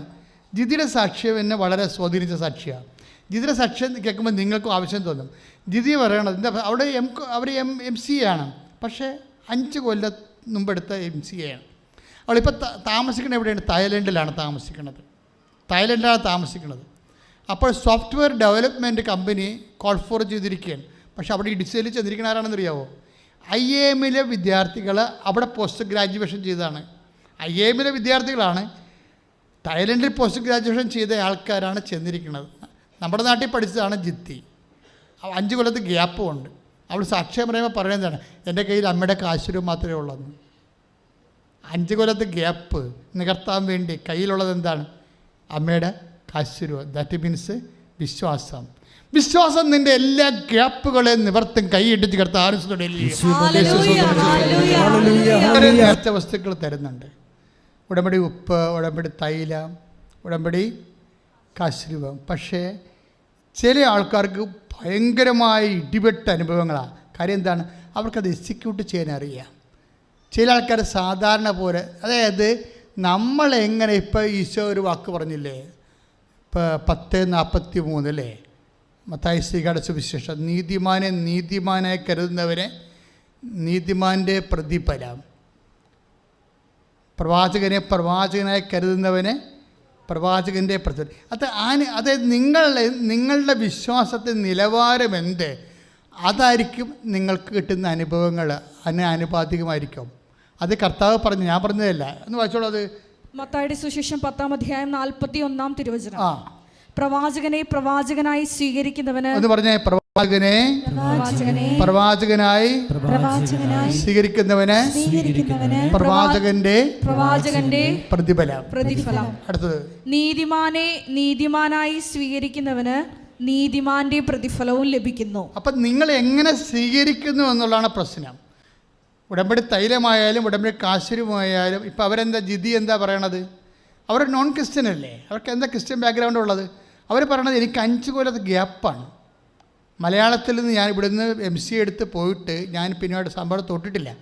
എന്നെ കോമ്പറ്റ് ചെയ്യാൻ വന്നിരിക്കുന്ന ആൾക്കാർ IIM-ൽ നിന്ന് വന്നിരിക്കുന്നവരാണ്. അവർക്ക് അവിടെ വന്നിട്ട് പോസ്റ്റ് ഗ്രാജുവേഷൻ ചെയ്തിരിക്കുന്നവരോട് ഞാൻ കോമ്പറ്റ് ചെയ്യണത്. എൻ്റെ ഗ്യാപ്പാണ് എൻ്റെ ഏറ്റവും വലിയ ഭ്രാന്തെന്ന് പറയുന്നത്. എന്നെ ഭ്രാന്ത് പിടിപ്പിക്കണത്. പക്ഷേ അമ്മയുടെ കാശുരൂപമാണ് എൻ്റെ കയ്യിലുള്ളത്. അത് എക്സിക്യൂഷനാണത്. അതായത് ഏത് ഗ്യാപ്പായാലും ശരി. നീ ഇങ്ങനെ ഒത്തിരി പറഞ്ഞില്ലേ, ഗ്യാപ്പ് നഴ്സുമാർക്ക് പ്രോബ്ലമാണ്. ചില ആൾക്കാർ ഏജ് ബാറുണ്ട്. 52 വയസ്സിൽ ചിലർ പുതിയ മാനേജർ വരുമ്പോൾ കമ്പനിയിൽ നിന്ന് ടെർമിനേറ്റ് ചെയ്യും. പിന്നെ വിളിക്കാമെന്ന് പറഞ്ഞ് വിടും. അവർ വിളിക്കത്തില്ല. അവർ ചെറുപ്പക്കാരെ വെച്ച് കോപ്പറേറ്റീവുകളെല്ലാം 25 വയസ്സ് വെച്ചുള്ള ആൾക്കാരെ എടുത്തിട്ട് കമ്പനി മുന്നോട്ട് റൺ ചെയ്ത് ലാഭിക്കാൻ പോവുകയാണ്. കാര്യം ഈ 52കാരൻ എടുത്താൽ അയാളുടെ അന്നത്തെ സീനിയോറിറ്റി അനുസരിച്ചുള്ള പുതിയ പേയ്മെൻറ്റ് കൊടുക്കുമ്പോൾ അവർക്ക് ചെറുപ്പക്കാരിൽ നിന്ന് കിട്ടുന്ന റിട്ടേണിനേക്കാൾ പകുതിയെ പ്രായമുള്ളവരിൽ നിന്ന് കിട്ടത്തുള്ളൂ. അതുകൊണ്ട് അവരെ എടുക്കത്തില്ല ഒരിക്കലും. പക്ഷേ ഉടമ്പടി അവരെ എടുപ്പിക്കും. അതെന്താ കാര്യം? അമ്മയാണ് ഇതിൻ്റെ പക്ഷത്ത് നിൽക്കുന്നത്. എപ്പോഴും നമ്മൾ ശ്രദ്ധിക്കുമ്പോൾ എനിക്ക് തോന്നിയിരിക്കണത്, നിങ്ങളെ ഉടമ്പടിയിലെ എക്സിക്യൂഷനിലെ സൂക്ഷ്മതയാണ് പ്രോബ്ലം. ഓരോരുത്തരും അതിനെ ഇപ്പം ഇവർ തന്നെ എന്താ പറയണത്, അവർ അത് ആത്മാർത്ഥമായിട്ട് അതിൽ വിശ്വസിച്ചു. പണ്ട് അവർ പറയണത്, ഈ പ്രത്യേകിച്ച് ഷീജല്ലോ അഞ്ജന പറയണത്, എന്തിനാണ് സാക്ഷ്യം പറയണത്? സാക്ഷ്യം പറയണ വല്ല കാര്യമുണ്ടോ? സാക്ഷ്യം ദൈവത്തോട് അങ്ങനെ പറഞ്ഞാൽ പോരെ, എന്തിനാണ് ആൾക്കാർ കെട്ടിയെടുത്ത് ഇവിടെ വന്നിട്ട് പറയണമെന്നൊക്കെയായിരുന്നു ഞാൻ പണ്ട് അമ്മയോട് ചോദിച്ചുകൊണ്ടിരുന്നത്. അമ്മയുമായിട്ട് സണ്ട് വെക്കുമായിരുന്നു പണ്ട്. മാതാവിൻ്റെ കാര്യം ഒത്തിരി കേട്ട് ചികിടിച്ച് ഞാൻ ആ വഴിക്കില്ലെന്ന് പറഞ്ഞ് നടന്ന ആളാണ്. പക്ഷേ ഒരു വിഷയം ഉണ്ടായപ്പോൾ അവൾ അമ്മയോട് പറഞ്ഞു, അമ്മേ ഞാൻ വന്ന് സാക്ഷ്യം പറയും, എനിക്ക് തന്നെ കിട്ടിയ അനുഭവത്തിൽ ഞാൻ വന്ന് സാക്ഷ്യം പറയും. ഇപ്പം എനിക്ക് മനസ്സിലായി സാക്ഷ്യം എന്താണെന്ന്. കാര്യം വെച്ചാൽ സാക്ഷ്യം എന്താണെന്ന് ഇവൾക്ക് പറയാൻ മനസ്സിലാക്കാൻ ഒരു കാരണമുണ്ടായി. സ്കൂളിലൊക്കെ ചെല്ലുമ്പോൾ ഓരോരുത്തരും ഓരോരോ ആൾക്കാർ ഓരോ കാര്യം പറയത്തില്ല. ഇപ്പം കുഞ്ഞിൻ്റെ പെടൽ തിരിയണില്ലെന്ന് പറഞ്ഞപ്പോൾ പെടൽ തിരിയാത്ത കൊച്ചായിരിക്കും, മരണം വരെ ഇവൻ്റെ പെടൽ തിരിയത്തില്ലെന്നാണ് കൂടെയുള്ളവർ പറയണതേ. എങ്ങനെയെങ്കിലും ഇതിനെ അബോർട്ട് ചെയ്ത് കളയാൻ വേണ്ടിയാണ് അവർ ഇവരെ സഹായിക്കണതാണ്. അപ്പോൾ അങ്ങനെ വരുമ്പോൾ എനിക്ക് ഭയങ്കര സങ്കടം വരും ഒരു ദിവസം. അപ്പോൾ ഉടനെ അമ്മ എന്ത് ചെയ്യുമെന്ന് അറിയാമോ? അമ്മ ഓരോ സാക്ഷ്യം എടുത്ത് എന്നെ കാണിക്കും. ഏതമ്മ? പരിശുദ്ധമ്മ ദേവമാതാവ് കൃപാസനത്തിൻ്റെ ഓരോ സാക്ഷ്യം എടുത്ത് എന്നെ കാണിക്കും. ആ സാക്ഷ്യം കേൾക്കുമ്പോൾ എനിക്ക് അഭിഷേകം കിട്ടും. അപ്പോഴെനിക്ക് മനസ്സിലായി സാക്ഷി എന്തിനാണെന്ന്. കാര്യം ഈ അംഗവൈകല്യമുള്ള കുഞ്ഞിനെ ഗർഭത്തിൽ ഇട്ടിട്ട് നാട്ടുകാർ ചവിട്ടും കുത്തും കേട്ടിട്ട് അവരുടെ മനസ്സിടിഞ്ഞ് പോകുമ്പോൾ അതിനെ നിലനിർത്താൻ വേണ്ടി അവരെ അഭിഷേകം ചെയ്ത് എങ്ങനെയാണ്? ഈ സാക്ഷ്യം കേൾപ്പിച്ചാണ്. സാക്ഷ്യം കേൾക്കുന്ന അയക്കുമ്പോഴെന്ത് ഇവർക്ക് അതിന് അഭിഷേകം ഉണ്ടാവും. അപ്പോൾ അതിനെ അതിജീവിക്കാൻ പറ്റുമെന്ന് തോന്നും. നിങ്ങളും പ്രാർത്ഥിക്കണം. അമ്മയോട് പറയണം, അമ്മേ എന്നെ അമ്മയുടെ സാക്ഷ്യം എന്ന് പ്രാർത്ഥിച്ച് നെഞ്ചത്ത് കൈവച്ച്, അമ്മേ എന്നെ അമ്മയുടെ പ്രത്യക്ഷീകരണത്തിന്റെ സ്ഥിരം സാക്ഷിയായി ഉയർത്തണമേ. ഇത് നിങ്ങൾ പറഞ്ഞുകൊണ്ടിരുന്നാൽ മതി ഇടയ്ക്ക്. എന്താ കാര്യം എന്നറിയാവോ? ഈ ഉടമ്പടിയെങ്കിലും അമ്മയുടെ പ്രത്യക്ഷീകരണമാണ് ഇവിടെ ഡീൽ ചെയ്യുന്ന സബ്ജക്റ്റ്. ഇതിൻ്റെ ബാക്കിലുള്ള സബ്ജക്റ്റ് അതാണ്. ഈ അമ്മയുടെ നിങ്ങൾക്ക് നല്ല സാക്ഷ്യങ്ങൾ കിട്ടിയാൽ മാത്രമേ അമ്മയുടെ പ്രത്യക്ഷീകരണ സഭ ഏറ്റെടുക്കത്തുള്ളൂ. സാധാരണ സാക്ഷ്യമാണെങ്കിൽ പ്രത്യക്ഷീകരണത്തിൻ്റെ തക്കതായ സാക്ഷ്യമില്ലെങ്കിൽ ആ സാധാരണ ധ്യാനകേന്ദ്രത്തിൽ നടക്കുന്ന സാക്ഷ്യമാണെന്ന് പറഞ്ഞ് തള്ളിക്കളയും. അതുകൊണ്ട് നമുക്ക് വളരെ ക്വാളിറ്റേറ്റീവായിട്ടുള്ള സാക്ഷ്യങ്ങളാണ് വേണ്ടത്. പക്ഷെ അതിനുവേണ്ടി ഇൻവെസ്റ്റ് ചെയ്യാൻ പറ്റുന്ന വേണം. ചുമ്മാ ഇങ്ങനെ എല്ലാവരും ഉടമ്പടി എടുക്കണം, ഈ ഉടമ്പടി എടുത്തില്ലെങ്കിൽ ഉടമ്പടി എടുത്തില്ലെന്ന് വേണ്ട, എന്നാൽ അതുകൂടി എടുത്തേക്കാം, എന്നാൽ 2 ഉടമ്പടി ഇങ്ങനത്തെ നേക്കാൻ പറയും. ഇത് ഇങ്ങനെ പറയുന്ന ആൾക്കാരുണ്ട്. ചില അവർക്ക് ബുദ്ധിബോധമില്ല. ഇത് ഏതാണ്ട് എടുക്കുമ്പോൾ കിട്ടുന്ന സാധാരണ അടക്കുകയാണ്. ഉടമ്പടി എന്ന് പറയുന്ന ജീവിതമല്ലേ? ഉടമ്പടി എടുക്കുകയല്ല, ഉടമ്പടി ജീവിക്കുകയല്ലേ? ഉടമ്പടി ഒരു ജീവിത രീതിയാണ്. മഞ്ജു ഫ്രാങ്ക്ലിൻ്റെ സാക്ഷി ഞാൻ എപ്പോഴും ഓർക്കും. അവർ ഷിക്കാഗോയിൽ നിന്ന് ഇവിടെ വന്ന് പറഞ്ഞതാണ്, ഉടമ്പടി എൻ്റെ ജീവിത രീതിയാണെന്ന്. കാര്യം ഉടമ്പടി അവൻ പറയണ പോലെ ചെയ്യുകയല്ലേ? അവൻ പറയണ പോലെ ചെയ്യുന്നതനുസരിച്ച് കൊണ്ട് സുവിശേഷത്തിൻ്റെ സാക്ഷ്യമായി നമ്മൾ മാറുകയല്ലേ? അതിൻ്റെ അകത്ത് നമുക്ക് അഭിഷേകം കിട്ടുകയാണെങ്കിൽ നമുക്ക് ത്രില്ലടിക്കും. കർത്താവിന് വേണ്ടി ചെയ്യും. എന്തുകൊണ്ടാണ് ഇവർ തമിഴ് പത്രവും ഇംഗ്ലീഷ് പത്രവും മേടിച്ചു? അതുമാത്രമല്ല അഞ്ചന ചെയ്യണത്, അവർ ഓഫീസിൽ ഇരുന്നുകൊണ്ട് ഓരോ സങ്കടങ്ങൾ അവരോടൊന്ന് പറയുമ്പോഴേ അവർ ഓരോ പത്രം എടുത്ത് കൊടുക്കും. ഓഫീസിലും സുവിശേഷ പ്രവർത്തനം തന്നെയാണ്. ഇത്രയും വേല ചെയ്യുന്ന ആൾക്കാരെ അമ്മ എങ്ങനെ ഡിസോൺ ചെയ്യാനാണ്? പ്രസവിച്ചപ്പോൾ നല്ല പൈങ്കിളി പോലത്തെ അടിപൊളി കൊച്ചു കൈ ഇടിച്ച് കിടത്താൻ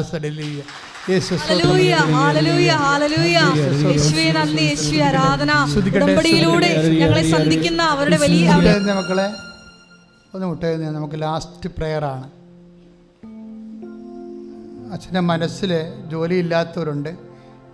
ഇന്ന് നീറ്റ് എഴുതുന്ന നമ്മുടെ കുഞ്ഞുങ്ങളെല്ലാം എൻ്റെ മനസ്സിലുണ്ട്. പ്രത്യേകിച്ച് ഉടമ്പടി എടുത്തവർ. ചില ഉടമ്പടി എടുക്കാൻ ആഗ്രഹമുണ്ടായിട്ട് വരാൻ ഒത്തിയിട്ടില്ല. അവരെയും ഞാനിപ്പോൾ ഓർക്കുക. ഇപ്പോൾ അവർ നീറ്റ് എഴുതിക്കൊണ്ടിരിക്കുകയാണ്. അവരുടെ കഴിവിനേക്കാൾ ഉപരി ദൈവത്തിൻ്റെ കൃപ അവർക്ക് പ്രവർത്തിക്കാൻ. മാതാപിതാക്കന്മാരുടെ അവരുടെ ജീവിതത്തിന് വേണ്ടി ആ കുഞ്ഞുങ്ങളുടെ ജീവിതത്തേക്ക് ചൊരിഞ്ഞ കണ്ണുനീരെല്ലാം രത്നങ്ങളായിട്ട് വരാൻ അവരെല്ലാം ഓർക്കുകയാണ്. ഈ ആഴ്ചയിൽ ഒഴിച്ചിടുന്ന മക്കൾ, ഉടമ്പടി എടുത്ത് അച്ഛൻ്റെ ആശീർവാദം വാങ്ങിച്ചു പോയവരുണ്ട്. കൃപാസനം മാതാവിൻ്റെ അടുത്തുനിന്ന് വന്നെങ്കിലെന്ന് കൊതിച്ചിട്ട് വരാൻ പറ്റാത്തവരുണ്ട്. അവരെല്ലാം ഓർക്കുകയാണ് ഇപ്പോഴ്. ഈ ആഴ്ച IELTS എഴുതുന്നവരുണ്ട്. അവരെ ഞാൻ ഓർക്കുന്നു. MOH, ഹാദ്, എല്ലാ പ്രൊഫഷണൽസിനെയും PSC എക്സാം വരുന്നുണ്ട്, അതും ഓർക്കുന്നു. എല്ലാവരും ഓർക്കുകയാണ്. ഞാൻ ഈ പ്രൊഫഷണൽസിന് ശരിക്കും പ്രാധാന്യം കൊടുക്കുന്നുണ്ട്. ഈ മണ്ണി ചവിട്ടിയാൽ തീർച്ചയായിട്ടും അവരെ കാണാതെ ഞാൻ വിടത്തില്ല. എന്താ കാര്യം വെച്ച് കഴിഞ്ഞാൽ അവരെ വളരെ രക്ഷപ്പെട്ട് കഴിഞ്ഞാൽ കുടുംബം രക്ഷപ്പെടും. അവരൊരാളെ രക്ഷപ്പെട്ടാൽ ചേട്ടത്തിനെ കല്യാണം കഴിപ്പിക്കാം, നമുക്ക് വീട് വെക്കാം, അങ്ങനെ കുറേ കാര്യങ്ങളാണ്. കടങ്ങൾ പരിഹരിക്കും, ആ കുടുംബത്തിൻ്റെ കടങ്ങൾ തീരും അതിനാൽ. അതുകൊണ്ട് പ്രൊഫഷണൽസിന് എല്ലാവരും എന്തെല്ലാം തരത്തിൽ ഒരു പരീക്ഷ ഇപ്പോൾ ബിടെക്കുകാരാണ്, അവർ കുറേ അധികം അരിയർ വന്നു പോയി എന്നൊക്കെ പറഞ്ഞാൽ നിങ്ങൾ ഉടമ്പടി ചെയ്തിട്ട് അവരെ കൊണ്ടുവരണം. ചിലപ്പോൾ ഒറ്റ ബ്ലെസ്സിങ് കൊണ്ട് ചിലപ്പോൾ 20-22 അരിയർ വരെ എഴുതിയെടുപ്പിച്ചിട്ടുണ്ട് ബിടെക്കിൻ്റെ. അവരിനി എഴുതണില്ലെന്ന് പറഞ്ഞാണ്. ഞാൻ പറഞ്ഞു എഴുതും മോളെ, നമുക്ക് 6 വെച്ച് എഴുതാമെന്ന് പറയും. 6 വെച്ച് എഴുതാം. സിലബസ് നിൻ്റെ സിലബസ് മാറുമ്പോൾ നിന്നെ മാതാവ് കരകയറ്റി വിട്ടിരിക്കും. അങ്ങനെയുള്ള എല്ലാവരെയും പ്രൊഫഷൻസിനെയൊക്കെ സമർപ്പിച്ചുകൊണ്ട് സ്തുതിക്കട്ടെ.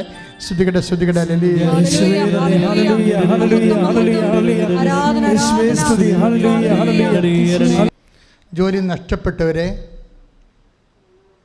സാമ്പത്തിക കടങ്ങളിൽ വീട് വിൽക്കാൻ വേണ്ടി പോണവർ, ജപ്തി നടപടിയിൽ വന്നിരിക്കുന്നവർ,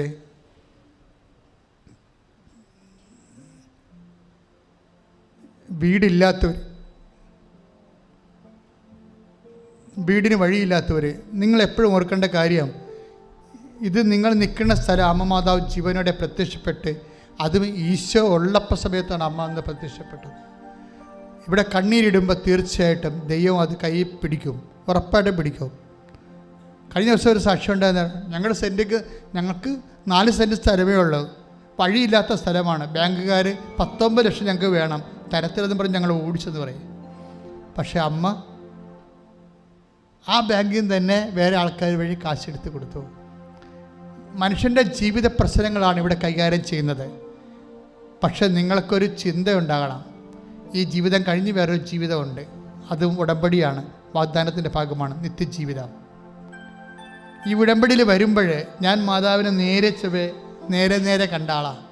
അതുകൊണ്ട് നിത്യജീവിതം എന്താണെന്ന് എനിക്കറിയാം. അതുകൊണ്ട് എനിക്ക് നിങ്ങളുടെ അപേക്ഷ എന്ന് പറഞ്ഞത്, നിത്യജീവിതം നശിപ്പിക്കുന്ന ഒരു നടപടിക്രമവും ഒരു പ്രണയവും ഒന്നും നിങ്ങളുടെ ജീവിതമോ നിങ്ങളുടെ ആത്മാവോ നിങ്ങളുടെ കുഞ്ഞുങ്ങളുടെ വിശുദ്ധിയോ നിത്യരക്ഷയോ നഷ്ടപ്പെടുത്തുന്ന ഒരു ബന്ധങ്ങൾ നിങ്ങൾ കെട്ടിലെന്നേ ഉള്ളൂ. കർത്താവിനെ ജീവിതം കളഞ്ഞ് ദൈവത്തിനെ മാറ്റി നിർത്തിക്കൊണ്ട് ഒരു തീരുമാനം എടുക്കുക. തൽക്കാലത്തേക്കുള്ള ലാഭം മാത്രമാണത്. അങ്ങനെ ഒരു സ്റ്റെപ്പ് നീ എടുത്തു കഴിയുമ്പോൾ ദൈവം ആരാണെന്ന് നീ അറിയും. മാതാവേ, പലതരത്തിലുള്ള പ്രണയബന്ധങ്ങൾ അകപ്പെട്ടവരെ, ചില പിള്ളേരൊക്കെ വെറും പൊട്ടികളാണ് ശരിക്കും. കാര്യം ഈ ചാക്കിട്ടുപിടുത്തക്കാർ അവരെ കൊണ്ടുപോയി റിസോർട്ടിൽ കൊണ്ടൊക്കെ ബന്ധപ്പെട്ട് 2 ആഴ്ച 3 ആഴ്ചക്കുള്ളിൽ അവരെ നശിപ്പിച്ച് കളയും. പിന്നെ ഇവരുടെ പുറകെ ഇങ്ങനെ വാലുമായിട്ട് നടക്കേണ്ടി വരും. അങ്ങനെയൊക്കെയുള്ള പോഴം പണിയൊന്നും നമ്മുടെ കുഞ്ഞുങ്ങൾ ചെയ്യരുത്. എല്ലാവരോടുമായിട്ട് പറയുകയാണ് ഞാൻ, ജാതി മതം നോക്കാതെ എല്ലാവരോടും പറയുകയാണ്. ഇന്നത്തെ കാലം എന്ന് പറയുന്നത് ആ ടൈപ്പാണ്. ഏതൊരു റിലേഷനൊക്കെ ഉണ്ടായിക്കഴിഞ്ഞാൽ പണ്ട് 3 കൊല്ലമൊക്കെ കഴിയുമ്പോഴേക്കും എന്തെങ്കിലും ശാരീരികമായ കാര്യങ്ങളുണ്ടായി. ഇപ്പം അങ്ങനെയല്ല, 3 ആഴ്ചക്കുള്ളിൽ നടക്കും. അതോടെ പിന്നെ അവർ രക്ഷപ്പെടത്തില്ല. അപ്പം നിങ്ങൾക്ക് ആദ്യം ഇത് കഴിയണ വരെ നിങ്ങൾക്ക് കുഴപ്പമില്ല, നിങ്ങൾ തേനാണ് എന്നൊക്കെ പറഞ്ഞു നടക്കും. പക്ഷെ ഒരു കഥയുമില്ല. മനുഷ്യന്മാരുടെ സൈക്കോളജി അറിയണം. നിങ്ങൾ അവർ മാനസികമായിട്ട് ഉപേക്ഷിച്ചാലും നിങ്ങൾ അറിയിക്കാതെ ടാറ്റിസാരെ കൊണ്ടു നടക്കാൻ അവർക്കറിയാൻ പറ്റും. അത്ര സൂത്രക്കാരാണ് ഇങ്ങനെയുള്ള ആൾക്കാർ, ഇതുപോലെ അകപ്പെടുത്തുന്ന ആൾക്കാർ.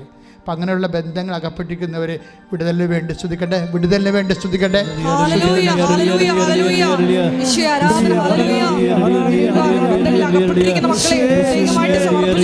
വിവാഹം ഒത്തുവരാത്തവര്, സമയത്ത് വിവാഹം കഴിക്കാൻ പറ്റാതെ വിഷമിക്കുന്നവരുണ്ട്. വിവാഹം എന്ന് പറയുന്നത് ഒരു മാനസിക ആവശ്യം മാത്രമല്ല, ഒരു ജീവിത ആവശ്യവും ദൈവികമായ ഒരു ആവശ്യമാണ്. അത് നടക്കണം. അത് നമുക്ക് ഇത്തിരി ആരോഗ്യവും സൗന്ദര്യമൊക്കെ ഉള്ളപ്പോൾ അത് നടക്കണം. അത് നല്ല ആരോഗ്യമുള്ള കുഞ്ഞുങ്ങൾ ജനിക്കണം. അതിൽ നിന്ന് ആവശ്യത്തിന് കുഞ്ഞുങ്ങൾ ജനിക്കണം. ആ മേഖല തടസ്സമുള്ളവരെ സമർപ്പിച്ചുകൊണ്ട് ശ്രദ്ധിക്കട്ടെ.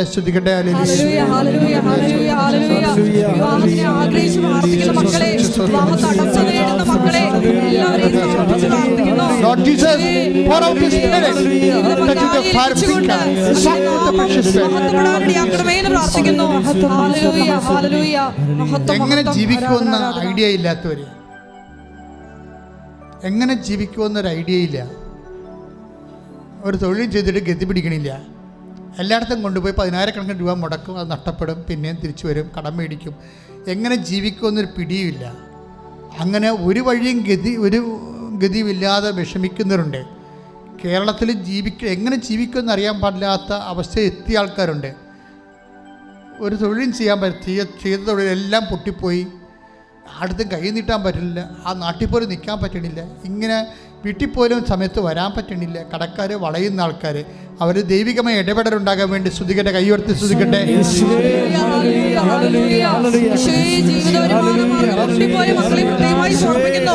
തൊഴിലിനു വേണ്ടി അലയുന്ന മക്കളെ പ്രാർത്ഥിക്കുന്നു, സമർപ്പിച്ച് പ്രാർത്ഥിക്കുന്നു. എല്ലാവർക്കും ജീവസന്ധാരണത്തിന് ആവശ്യമായ മാർഗങ്ങൾ തുറന്നു കൊടുക്കണമേ എന്ന് പ്രാർത്ഥിക്കുന്നു. ഹല്ലേലൂയ. ഉടമ്പടി എടുത്ത് വിദേശത്ത് പോയ മക്കളുണ്ട്, ഒത്തിരി പേര് പഠിക്കാൻ പോയവരുണ്ട്. ചില ആൾക്കാർക്ക് ഈ സെപ്റ്റംബർ ക്ലാസ് തുടങ്ങുകയാണ്, പക്ഷേ ഇതുവരെക്കും വിസ വന്നിട്ടില്ല. സെപ്റ്റംബർ ക്ലാസ് തുടങ്ങുന്നവർക്ക് പക്ഷേ വിസ വന്നിട്ടില്ല, അതിൻ്റെ പൈസ റെഡി ആയിട്ടില്ല. അപ്പം ഇങ്ങനെയുള്ള സാങ്കേതിക കുരുക്കിൽ കിടക്കുന്ന ആൾക്കാരുടെ കുരുക്കുകൾ, കേസിൽ കിടക്കുന്നവർ, കോടതി വിസ്താരത്തിലിരിക്കുന്നവർ, ജഡ്ജ്മെൻറ്റിലിരിക്കുന്നവർ, അവരെല്ലാം സമർപ്പിച്ചുകൊണ്ട് സ്തുതിക്കട്ടെ, സ്തുതിക്കട്ടെ. ഹല്ലേലൂയ.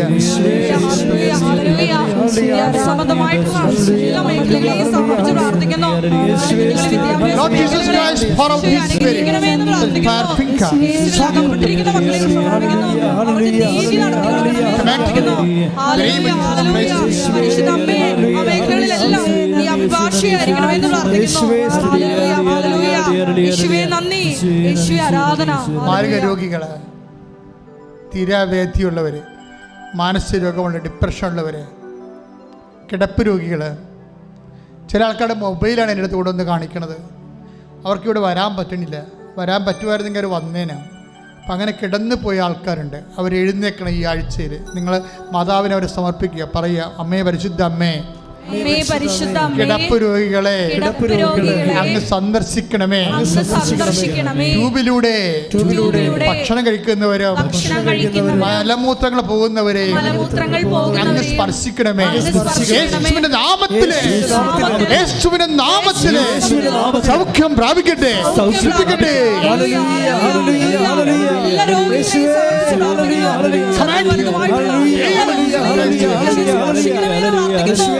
എല്ലാവരും സുഖപ്പെട്ടുകൊണ്ട്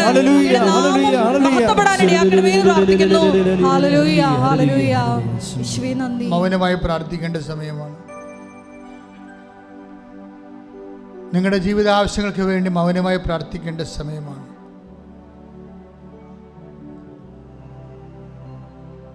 ഉദരരോഗമുള്ളവർ, കിഡ്നി രോഗമുള്ളവർ, ക്യാൻസർ രോഗമുള്ളവരൊക്കെ ആ സ്ഥലങ്ങളിൽ തൊട്ട് വിശ്വാസ പ്രമാണം ചെല്ലേണ്ട സമയമാണ്. കണ്ണ് കാഴ്ചക്കുറവുള്ളവരെ ഈശോ കാണിച്ചു തന്നായിരുന്നു സൗഖ്യപ്പെടുന്നതായിട്ട്. കണ്ണിൽ തൊട്ട് പ്രാർത്ഥിക്കാം. മുടി കൊഴിയുന്നവരും സംബന്ധിച്ച് പ്രാർത്ഥിക്കാം. നല്ലവണ്ണം മുടിയുള്ളവർക്ക് അതൊക്കെ ഒരു തമാശയായിട്ട് തോന്നും, പക്ഷേ മുടിയില്ലാത്ത സംബന്ധിച്ച് അതൊരു വേദനയാണ്. അതുകൊണ്ട് ഒത്തിരി പേര് നല്ലവണ്ണം മുടി തഴച്ച് വളർന്നിട്ടുണ്ട്. ഇവിടെ പ്രാർത്ഥിച്ചപ്പോൾ സാക്ഷ്യം പറഞ്ഞ് ഞാൻ കേട്ടിട്ടുണ്ട്. അതുകൊണ്ട് മുടി ഇല്ലാത്തവരാണെങ്കിലും അതൊരു നിങ്ങൾക്കൊരു പ്രശ്നമായിട്ട് തോന്നുന്നുണ്ടെങ്കിൽ നിങ്ങൾ തലയൊക്കെ വെച്ച് മാതാവിനോട് പറ.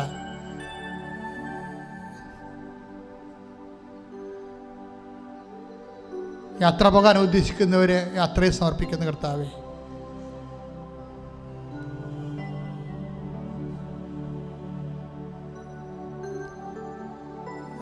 വസ്തു ലേലത്തിലിരിക്കുന്നവരെ സംബന്ധിച്ച് പ്രാർത്ഥിക്കുന്ന കർത്താവേ, ശരീരത്തിൽ ചിരങ്ങൻ ചൊറിയൻ നീരൊക്കെ കിട്ടിയവരെ കർത്താവെ നിന്നെ തിരുമുറുവാർന്ന അത്ഭുതകരത്തെ സ്പർശിച്ച് അവരെ സൗഖ്യപ്പെടുത്തണമെന്ന് പ്രാർത്ഥിക്കുന്ന കർത്താവെ. മൗനമായി പ്രാർത്ഥിക്കുക. സമാപന ആശീർവാദമാണ്. എല്ലാവരും മുട്ടയിൽ നിന്ന് ആശീർവാദം മേടിക്കുക. നമ്മുടെ എല്ലാ ഉടമ്പടി നിയോഗങ്ങൾ ദിവ്യാരുടെ സന്നിധിയിൽ നമുക്ക് സമർപ്പിച്ച് പ്രാർത്ഥിക്കാം. ഉടമ്പടി എടുത്തപ്പോൾ നിങ്ങൾ സമർപ്പിച്ച നിയോഗങ്ങളെ ഒരിക്കൽ കൂടി പരിശുദ്ധ അമ്മയുടെ മധ്യസ്ഥയിൽ അൾത്താരയിൽ സമർപ്പിച്ച് പ്രാർത്ഥിക്കാം.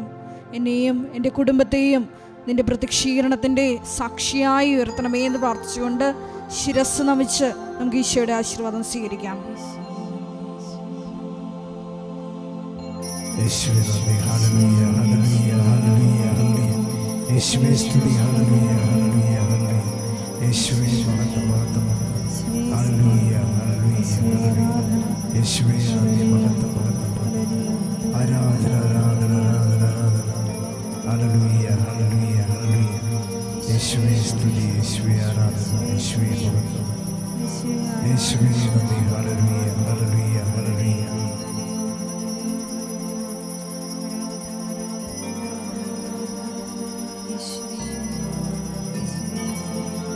പരിശുദ്ധ പരമമാ ദിവ്യ ദിവ്യകാരുണ്യമേ എന്നുമെന്നും അങ്ങേക്കാരാധന.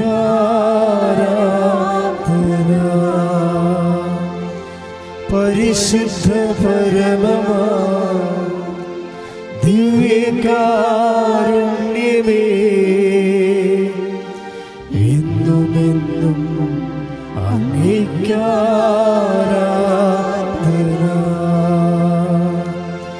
പരിശുദ്ധ പരമമാ ദിവ്യകാരുണ്യമേ